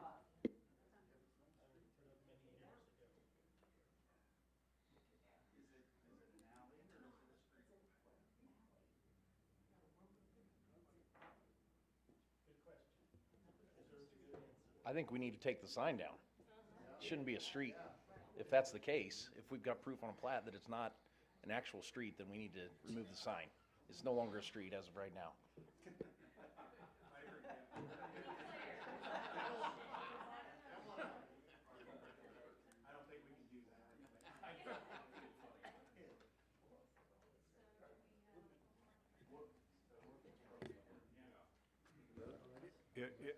If there's no other public comment, then it's up to the council to determine by a vote to either approve the rezone or not.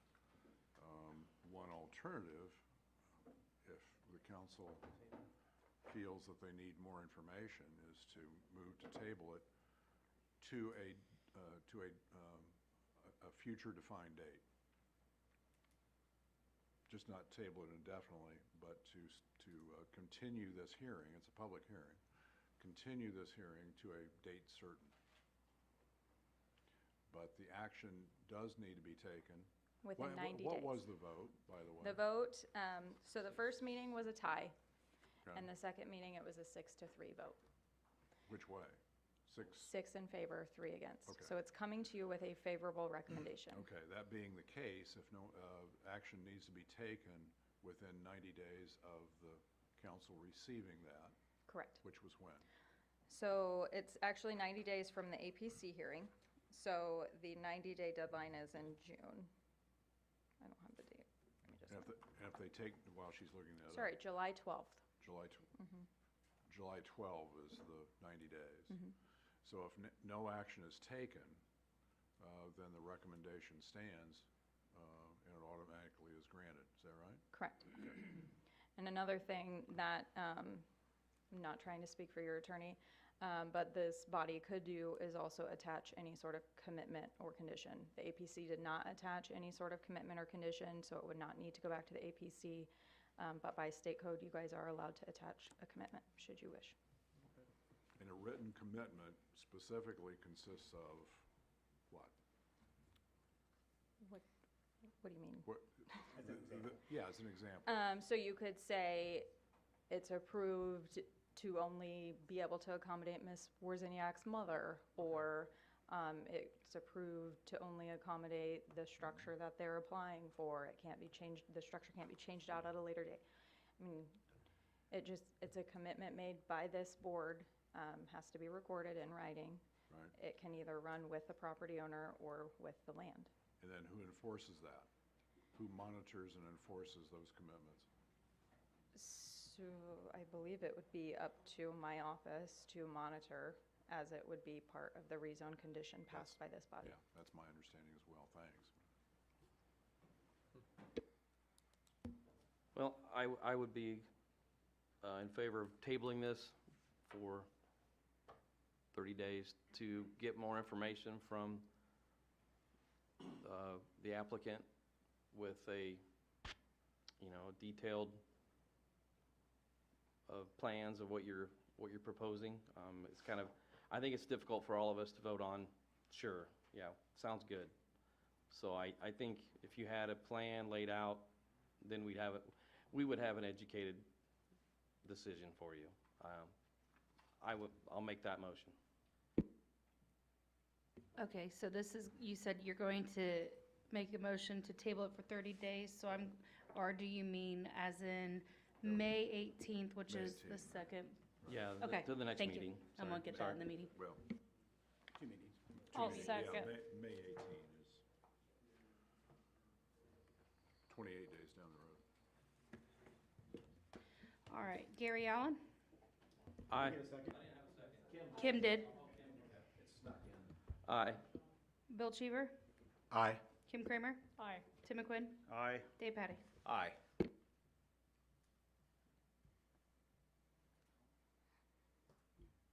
Okay.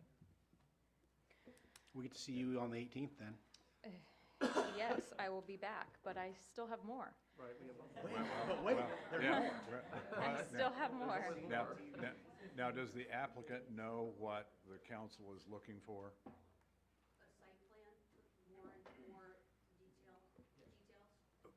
From my perspective, and please interject if it's not what you, but I would just like, and it doesn't have to be, dimensioned out and all this stuff, a broader view of where the structure's gonna be located, what's the driveway plan's gonna look like, those types of details. Parking. And the parking and that kind of, you guys mentioned we're addressing this and how that's gonna look. I'm a visual guy, so if you can kind of put that out and explain exactly what you plan to do, that would help me out tremendously. Picture of the structure. They're gonna move that. Some photos of the backyard, back alley, how that'll all look, that would all be helpful. I think I can safely say if we were gonna vote tonight, it wouldn't be in favor. So get us some more information. It might change that, it might not. I don't know. May I ask, would you like Ms. Wozniak to submit those items to me to get to you, or do you want her to submit them directly to Ms. Cortez? I'm fine with going to you. Okay. Give me a call more. Sure.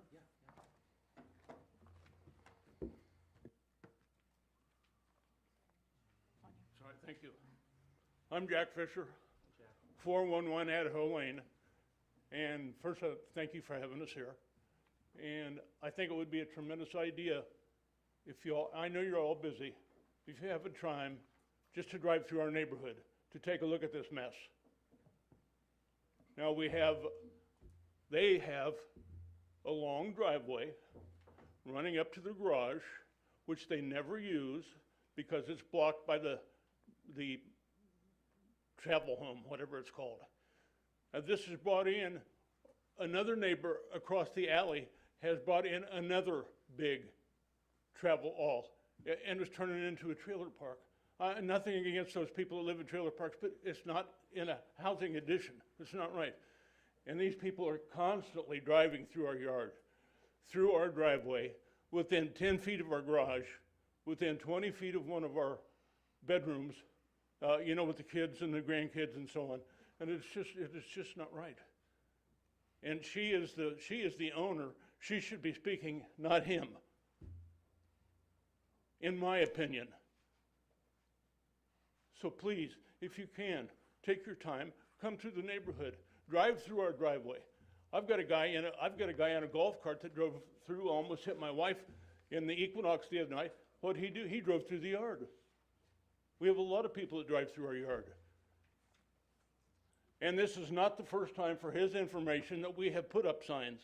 We've had signs put up, 4x4 treated lumber. My brother-in-law owned pyramid signs, and we had some really nice signs put up. Run over, snapped off, plowed off. The city does not take care of not our street, but our driveway and so on. It's okay, we do it. But that doesn't entitle everyone else driving through tire after tire after tire after tire and putting all this on us and Burnses and Broussards. It's not right. I want you to come to the neighborhood and look at the mess that they've created. And look at our neighbors across the alley with the other great big motorhome. Not motorhome, but camper. It's not right. I'm sorry. Thank you for your time.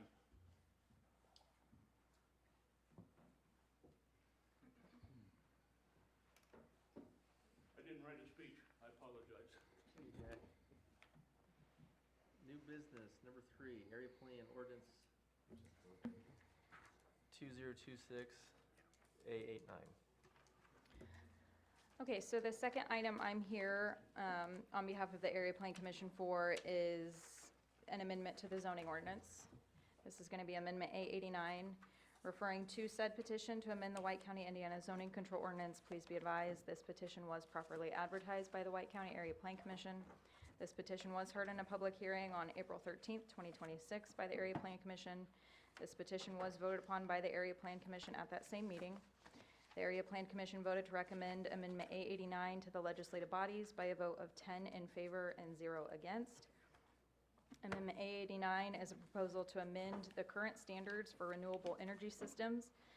Because of the substantial amount of changes that was done to Chapter 7, this is a proposal for a complete repeal and replacement of that chapter.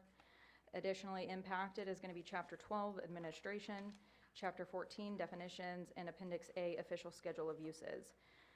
So about a year ago, the county contracted with American Structure Point to rewrite the renewable energy chapter. It has been quite a journey, and we now have a final product for you. I do have a few highlights that I'll point out. You will notice a lot of the red lines in your amendment documents is because of transferring items from Chapter 7 to Chapter 12. Chapter 7 is going to be the developmental standards for renewable energy. Chapter 12 is administration. So anything that was moved from Chapter 7 might look like a lot of red, but it was just taken to another chapter. So within Chapter 7, we added some verbiage to consider the protection of prime farmland when siting renewable energy systems. We reduced the height maximum, or the maximum height allowed for new commercial and non-commercial wind energy conversion systems, or your wind turbines. We have reduced that to 140 feet to go from the ground to the tip of the blade. We've removed any sort of participating and non-participating verbiage when it comes to property owners. We have changed the setbacks from any municipality within the county for any renewable system to be 2 miles. That is able to be waived by the legislative bodies. We have changed the setback to the nearest point of the outer wall of a residential dwelling to be no less than 1,000 feet from the vertical center line of the tower to the nearest point on the outer wall of the dwelling. We've changed the setback to, I believe it was wind energy conversion systems, to the Tippecanoe River shoreline to 2 miles. We have allowed for the maintenance, repower, technology replacement, and capacity modification for existing renewable energy projects to continue without having to dramatically decrease the height to 140 feet. Again, we've moved all permit requirements or application requirements from Chapter 7 to Chapter 12, so a lot of the red lines might not necessarily be new verbiage, it's just been moved. We added well testing to be required consideration of an EDA agreement and economic development agreement. We advanced the lighting requirements, to which lighting shall be shielded and downcast. No strobe lighting, all lights must face subject property so as not to spill on adjacent properties. For battery energy storage facilities, we have increased a setback to 300 feet to a project area property line. We have also included a 25-foot distance of separation between any BESS container. Within Chapter 12, we have increased the radius of public notification from 1/8 of a mile to 2 miles. And we have changed all renewable energy projects to have to undergo a special exception use permit through the Area Board of Zoning Appeals, which again is a quasi-judicial board made up of 5. I would be happy to go through this. Gary, if you want me to do line by line, I can. We've done that. This went through 2 APC meetings, followed by a special APC meeting, followed by the APC meeting, which was formally voted upon. County commissioners heard it this morning, and they voted to accept it.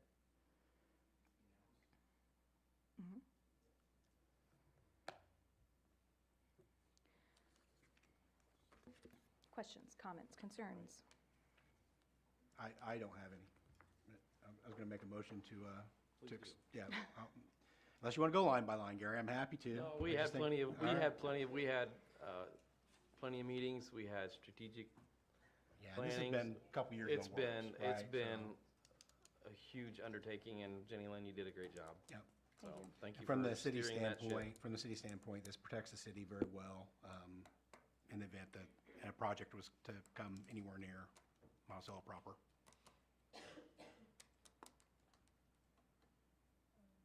So do we assign this our own, ordinance number? And what's that gonna be? Yes, it is 2026, and then I just put the dash A89, which is what the amendment was for. I just Alright. put the year before it. That's pretty technical, huh? Yeah. So I will make a motion now. Yeah, I'll make a motion to 2026-A89 to approve that. I'll second. All right, Gary Allen, Aye. Bill Cheever, Aye. Kim Kramer. Aye. Tim McQuinn, Aye. Dave Petty. Aye. Thank you very much. Thank you, Jenny, thank you. Pleasure seeing you all. Yes, See you in May. yes. Thank you, Gary. Yeah. Yep. Okay. Next one, okay. Okay.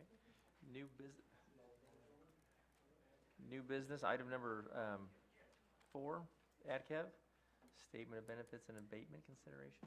It's like we have Bonnie here tonight. Hi. Good evening, everybody. Good evening. How are you doing? You don't see me very often, but last year. Oh, no, you're fine.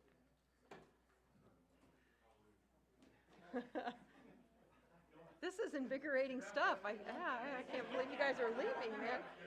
They're playing you off like the Oscars. Wow.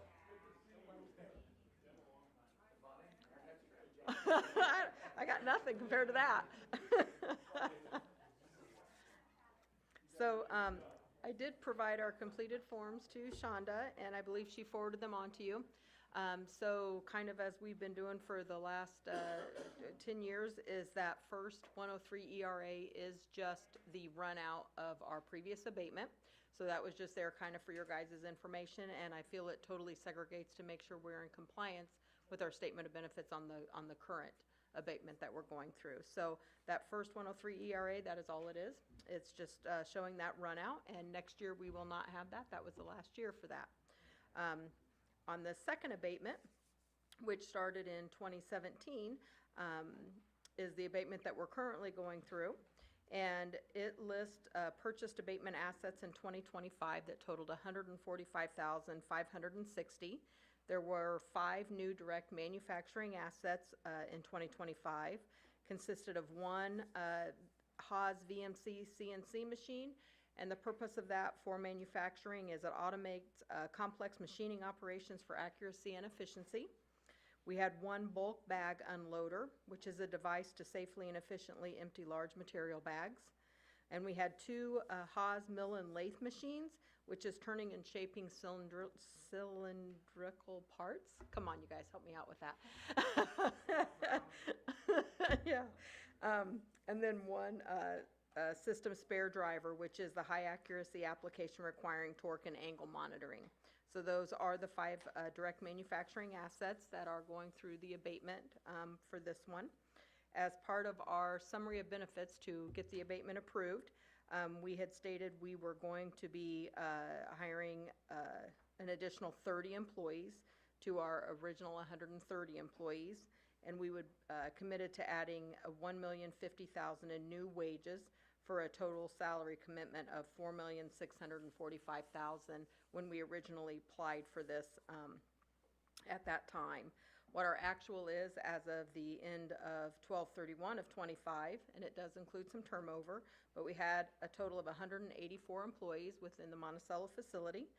We had an additional 54 employees and paid out $3,243,244 in new wages at the end of 2025, for a total salary paid during 2025 to Monticello employees of $7,888,745.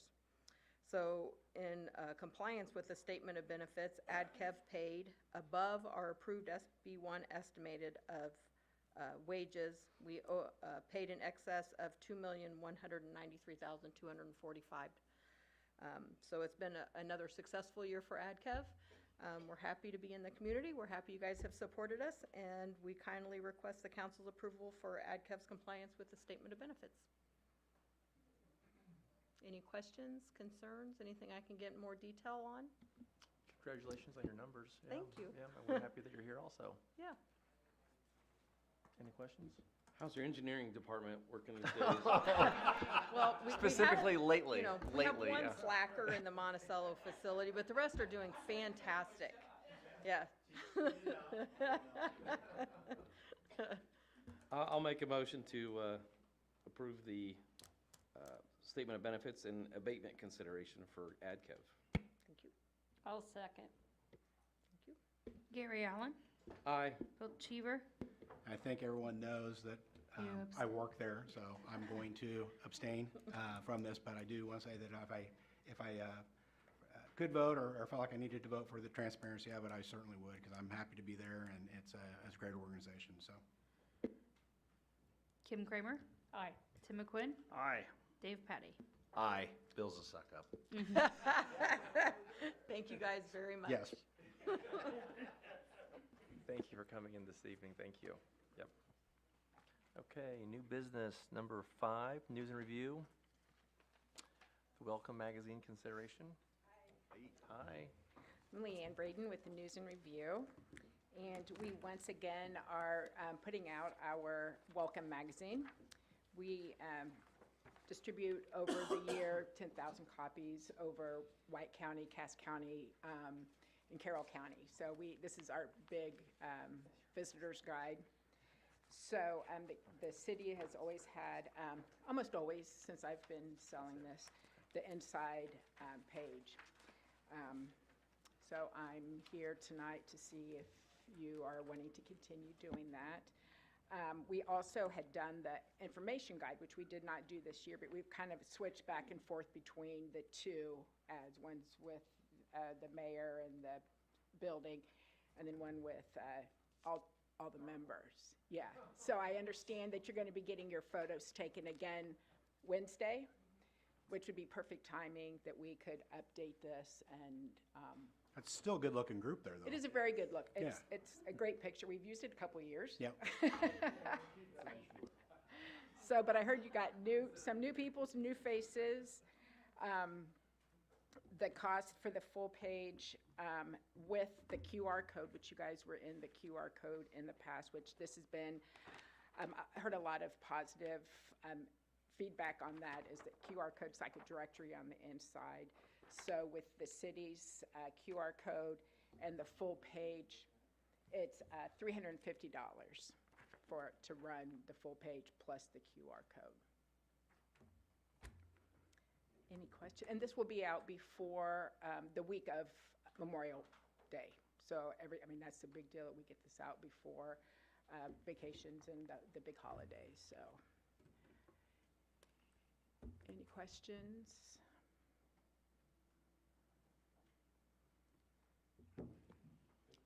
I don't know that we have any questions. How do we, I don't remember how we break up the payment for something like this. The clerk's office doesn't have to help at all, but you get in the photo. Got it. Okay.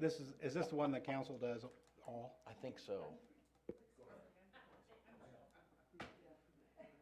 Yes, I am almost certain that's the one that you guys this is the one that you guys paid for. We just do the whole thing? Yeah. Right? The other one, we split 3 ways. Yeah. That was with the information guide, Yes. which we did not put that out this year. So there's not that cost this year with the information guide where you did that split. Okay. So, hey, Dave, those are QR codes. Those aren't the puzzles where you cross your eyes. What do you see? Those are QR codes.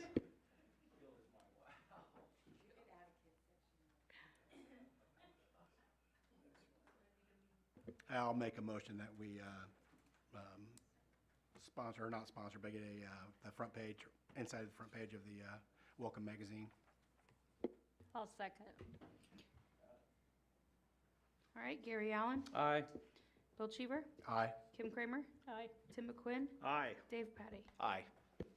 Right, thank you very much. Almost, guys. New business number 6, Dave Doolin, 12 and under baseball. How we doing? Hey, Joe. Thanks, guys, for having us. My name is David Doolin. I'm going to have Joe Broussard helping me out tonight. I'm the vice president of the Monticello Youth Baseball. He's the division director. I don't know. He's the guy that takes care of all the practices and gear and game scheduling and stuff like that. So we're here to talk tonight about the Oaklawn fields there. They're on the north side of Oaklawn. So I'll let Joe kind of take over from there. Thanks, Ed. Thank you all for giving us our time tonight. Again, David mentioned it. We're part of the board, the local Little League here. I have a 6-year-old, a 9-year-old, and an 11-year-old, so really jumping aboard. For the 6-year-old, we've just caught wind this winter that our league may have been in a little trouble, so we wanted to make sure it was here for our 4, 5, 6-year-olds. David, same situation with the young kids. He's T-balling it and 10U coaching. Yeah. I joined kind of as a coach for the coaches. A lot of coaches have never been taught how to run a practice, how to coach. I have someone very special here that whose husband was one of my first baseball coaches. So Butch Kramer is a big reason why I'm actually here and volunteering, all of that. Now, I'm not part of the Broussards that were here for other issues. I'm here for good issues. And actually we're trying, as a longtime Parks employee, I'm trying to add to Mitch's workload here for those 2 new employees that you guys are going to get them.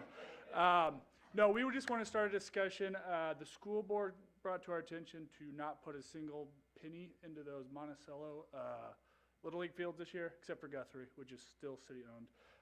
So that kind of told us that, hey, we probably need to have a discussion on what's going to happen. So basically how our fields are set up, we have Guthrie, which has lights. The 10 and 11 and 12-year-olds play on that field. 9, 10, 11, 12-year-olds play on that field. Our biggest divisions are most kids, the number of people. I think Mr. Learn's sponsoring a team this year for us. Thank you, sir. 120 out of our 180 this year are in these 3 divisions that play on the 2 farm fields, Ohio and Juanita. And then our T-ball field is also a part of this chunk of property. If that goes away, with the city park has already gone away this year, that would be 4 of our 5 local Little League fields will be taken away from us within a calendar year. No league's going to survive that. We joined on board. We had 150 kids last year. We're up to 180 this year. That's only going to go up. Travel ball has taken a lot of that away. I think with my relationships with some of the guys that are coaching the travel ball, we have a vertical vision that we want to align from kindergarten to Burton, varsity level wise. But it's going to take all of us. There's a beautiful complex that is in the county right outside by Subway. So we're not saying that these fields at Oaklawn are the answer, because you've mentioned multiple times, there's been mentioned affordable housing. That is a prime piece of real estate in town. I get that. It's more so, I don't know if maybe a task force, a committee, something that can be put together where it's either the city leading it, if we need to get the county involved with the sports complex, because there's already 3 fields out there, that we'd still have 1 for Guthrie. It's just more so we want to bring it to your attention that we are, if Oaklawn decides to sell to another party, I don't know if those discussions have even happened. They just told us not to put money into it. That tells us baseball may not be in the future of it. We need fields. We need space. The stuff Butch Kramer allowed me to do in baseball, I want to share with other kids, and David does too. We have 9 guys, men and women on the board. We're going to expand that next year as people see we can actually get this thing up and going again. Travis Clark was a former president of the league. Once he left, as you could probably tell with Travis, it wasn't under the same leadership as it was under him, and we had a gap. We have now filled that void. We're going to fix that gap. It's not going to come back, at least the next 10 years with us. But we just want to bring it to your attention that, hey, we've tried to have some conversations, and we were told, leave those fields alone with the improvements we want to make at Guthrie. So we're concentrating on Guthrie right now. But we have 180 kids that need a place to play. Yes, we bought, Sorry, guys, I always forget, sorry. Yeah. we bought temporary benches, over there. We had to take down the dugouts because they blew over in the wind. Instead of rebuilding them, we were told, you know. And does that ground, so does that connect, I don't know if you guys know, does that connect with the other baseball field, Guthrie? Does that connect? Was there, So yes, it does through that parking area there. That's kind of got those millings when you pull in on be the east side of so it Oakland butts up School. into it? It kind of goes through there, and you can get back to the back parking lot to get to the T-ball field. And then on the north side of, I guess it'd be the south side of Ohio Street, there's that little grass spot where everybody parks their cars, and then there's the two fields there. So, I mean, the nice thing is that with what we have right now, this year, all the kids are there. So, you know, the little kids get done with their game, then go over to the big concession stand, you know, get some popcorn, watch their older brothers play, and that place is hopping every night. I mean, this last week I was there 6 nights in the week doing baseball, get practices, board meeting the Wednesday. We had a clinic for pitchers and catchers on Saturday, so we've been really working to get our kids to where they're going to be good ball players when they get older, and it all starts at the lower levels. And not only baseball, they're learning skills on, you know, how to keep track of their equipment, be responsible. Council members. How to be responsible adults. You know, if you can't handle the little things during Little League baseball, how are you going to be successful later on in life? So we're working really hard to instill those kind of values into, you know, the coming up generations. So I would really like to figure out a way that we could keep those fields just because it's all right there. But I mean, I don't know how that works. Oh, yeah. Are you, what's the current arrangement? Are you leasing that from the school district then, or how's I'm that not working? really sure. That's just, I don't know how that worked before. Gentleman's agreement where There's you been a shake lot hands? of grandfathered rules in, Yeah. I think, Yeah, between. you just show up and take care of the field, nobody says anything, you just keep going down the road? Well, and as of in the past, this year included that section that we're talking about, the school mows that. You know, with Guthrie, we take care of all of it. We maintain the building there, we maintain the fields, we do all that stuff. So if it was something to where we could get that bigger piece of ground where the other 3 fields are, we'll mow it, we'll take care of it, we'll maintain it. We'll do all the things because that's what we do over at the other section that we have, so. Yeah, I think, just as a kind of a recommendation, I think I'd be interested to find out what the plats look like, who owns what, that kind of thing, maybe go from there. But, George, do you know, or Mayor, maybe you know, at one time, it runs in my mind that when a school like this were to close down, that the property you couldn't do anything with that property for X amount of time. Yeah. Like 90 a days. year. 90 days. Is it 90 days? Was it 90 It's days? just 90 days? Okay. Someone mentioned a year, but. But it's, I thought it was more but like a year, it's but- 90 days for a charter school to be able to buy it, not just anyone. It's for a charter school to be able to buy it. Okay. Yep. So then at that point, how does that work? Is it just opened up? I think you need the committee to get people together and just like you suggested, so. And then after that 90 days, if a charter school doesn't purchase it, then it can go on sale or for sale. Okay.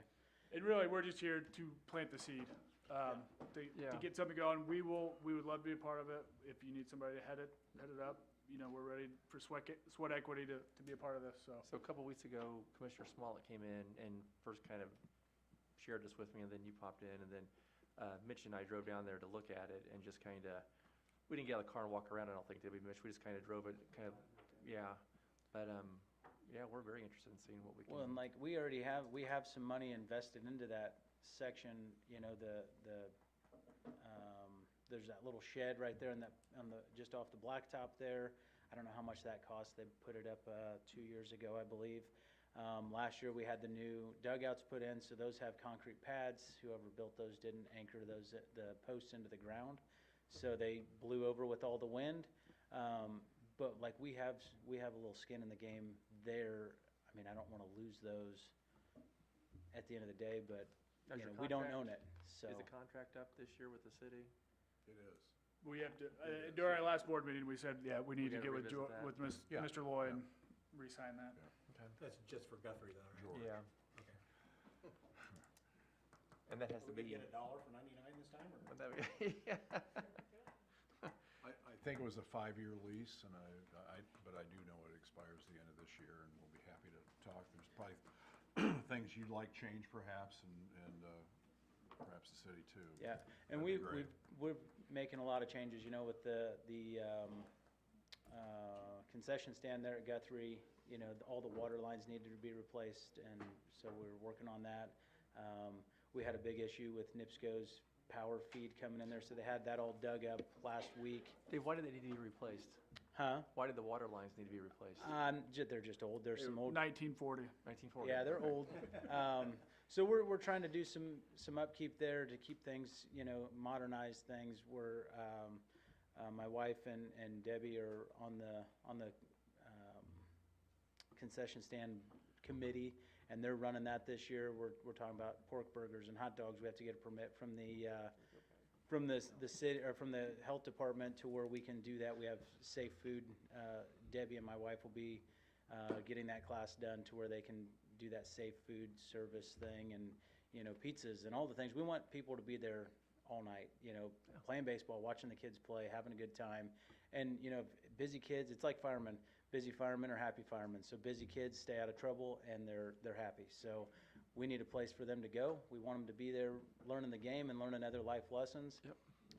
And we just want to keep growing, you know, what we have now, and hopefully, you know, in 5 years we've got 400 kids playing baseball. You know, I don't know. We want to just keep growing.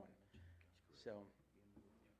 I would just like to close with thank you. Also, we are playing multiple other county leagues this year, but other leagues are dying as well. So there's an opportunity to bring not just Monticello to these parks. And we're laying that foundation this year, and we're going to build on it next year, and we're going to build a winner in the year after that.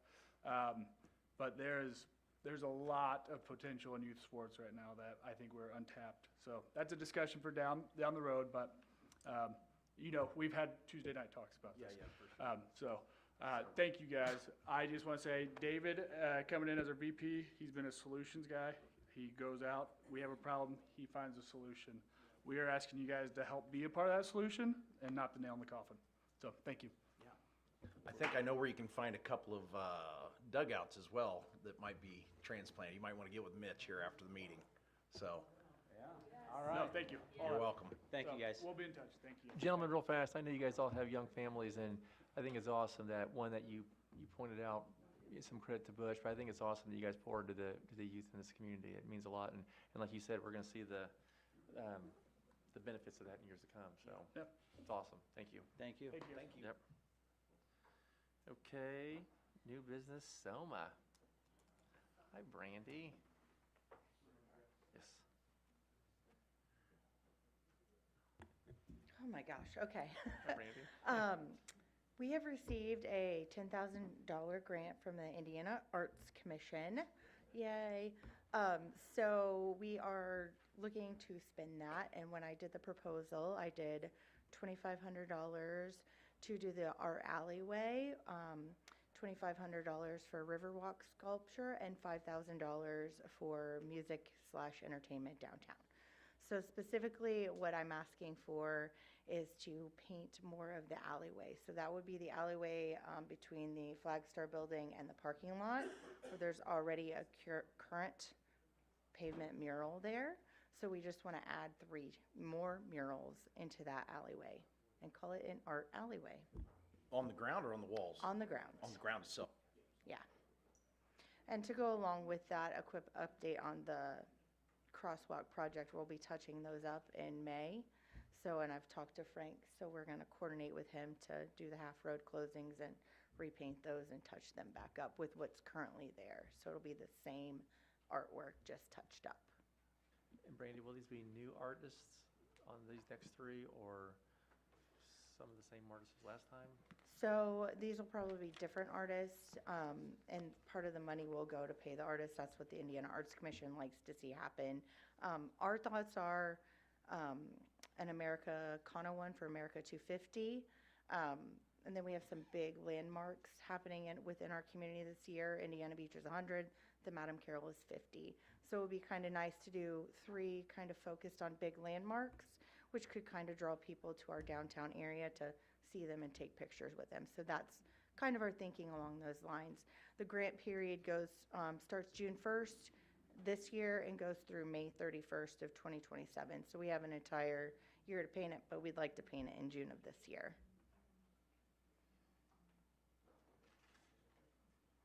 Any questions, concerns, comments? I'll make a motion, we allow them to paint the alleyway between the former bank building and whatever the other building is. I will second that motion. Gary Allen, Aye. Bill Cheever, Aye. Kim Kramer. Aye. Tim McQuinn, Aye. Dave Patty. Aye. On to new business 8. Approve the APVs from the 3rd to the 16th, month of April. Without any questions, I'll make a motion to approve the APVs for 4/3 to 4/16. Thank you, Bill. I'll second. Thank you, Gary. Gary Allen, Aye. Bill Cheever, Aye. Kim Kramer. Aye. Tim McQuinn, Aye. Dave Patty. Aye. New business number 9. I'll make a motion that we pay our people. Okay, Nobody was getting that one. we got a motion. I'll second. Okay. Gary Allen, Aye. Bill Cheever, Aye. Kim Kramer. Aye. Tim McQuinn, Aye. Dave Patty. Aye. New business number 10. Apologize, I can't read my writing. Resolution 2026-07. Yep, is that okay?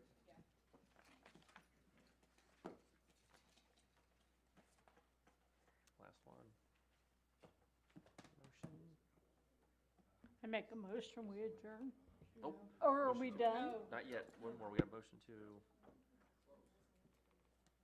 Oh, I'm sorry. That's okay, Kim. My belly's growling.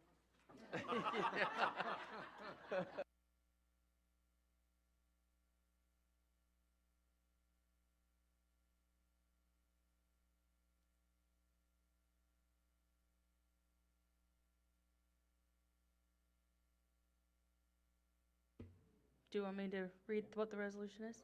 Please read. Thank you. Okay. Resolution 2026-07, resolution of the Common Council of the City of Monticello reauthorizing the investment of public funds pursuant to Indiana Code. George, do you want to talk about this? Yeah, this is the resolution that was discussed a bit during the Board of Finance meeting. And they're good for 1 year, and it authorizes the clerk treasurer to invest public funds in certain CDs or other, in this case, also the Trust Indiana Money Market Investment Fund. The statute described in this resolution requires the clerk treasurer to solicit bids or quotes for these investments. The prior resolution was likely approved in last February. They're good for a year, so as we sit here today, she doesn't have the authority to do anything as far as investing in those CDs, just keeping things on hold. So I think you're going to have another Board of Finance meeting soon. 28th, I think. Yeah. So, you know, this is on the table for consideration tonight or whenever. But the prior resolution has run out, the prior authorization.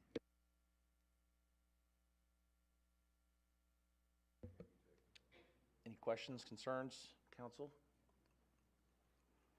If not, I'd like to make a motion that we approve resolution to allow our clerk treasurer to make moves with our investments regarding options that are approved by the state. I'll second. Gary Allen, Aye. Bill Cheever. Aye. Kim Kramer, sorry. Aye. Tim McQuinn, Aye. Dave Patty. Aye. Kim? No, sir. Nope. Gary? Nope, we're good. Mr. Cheever? I do not have anything, thank you. Yep. George? Thanks, Mayor. No. Patty?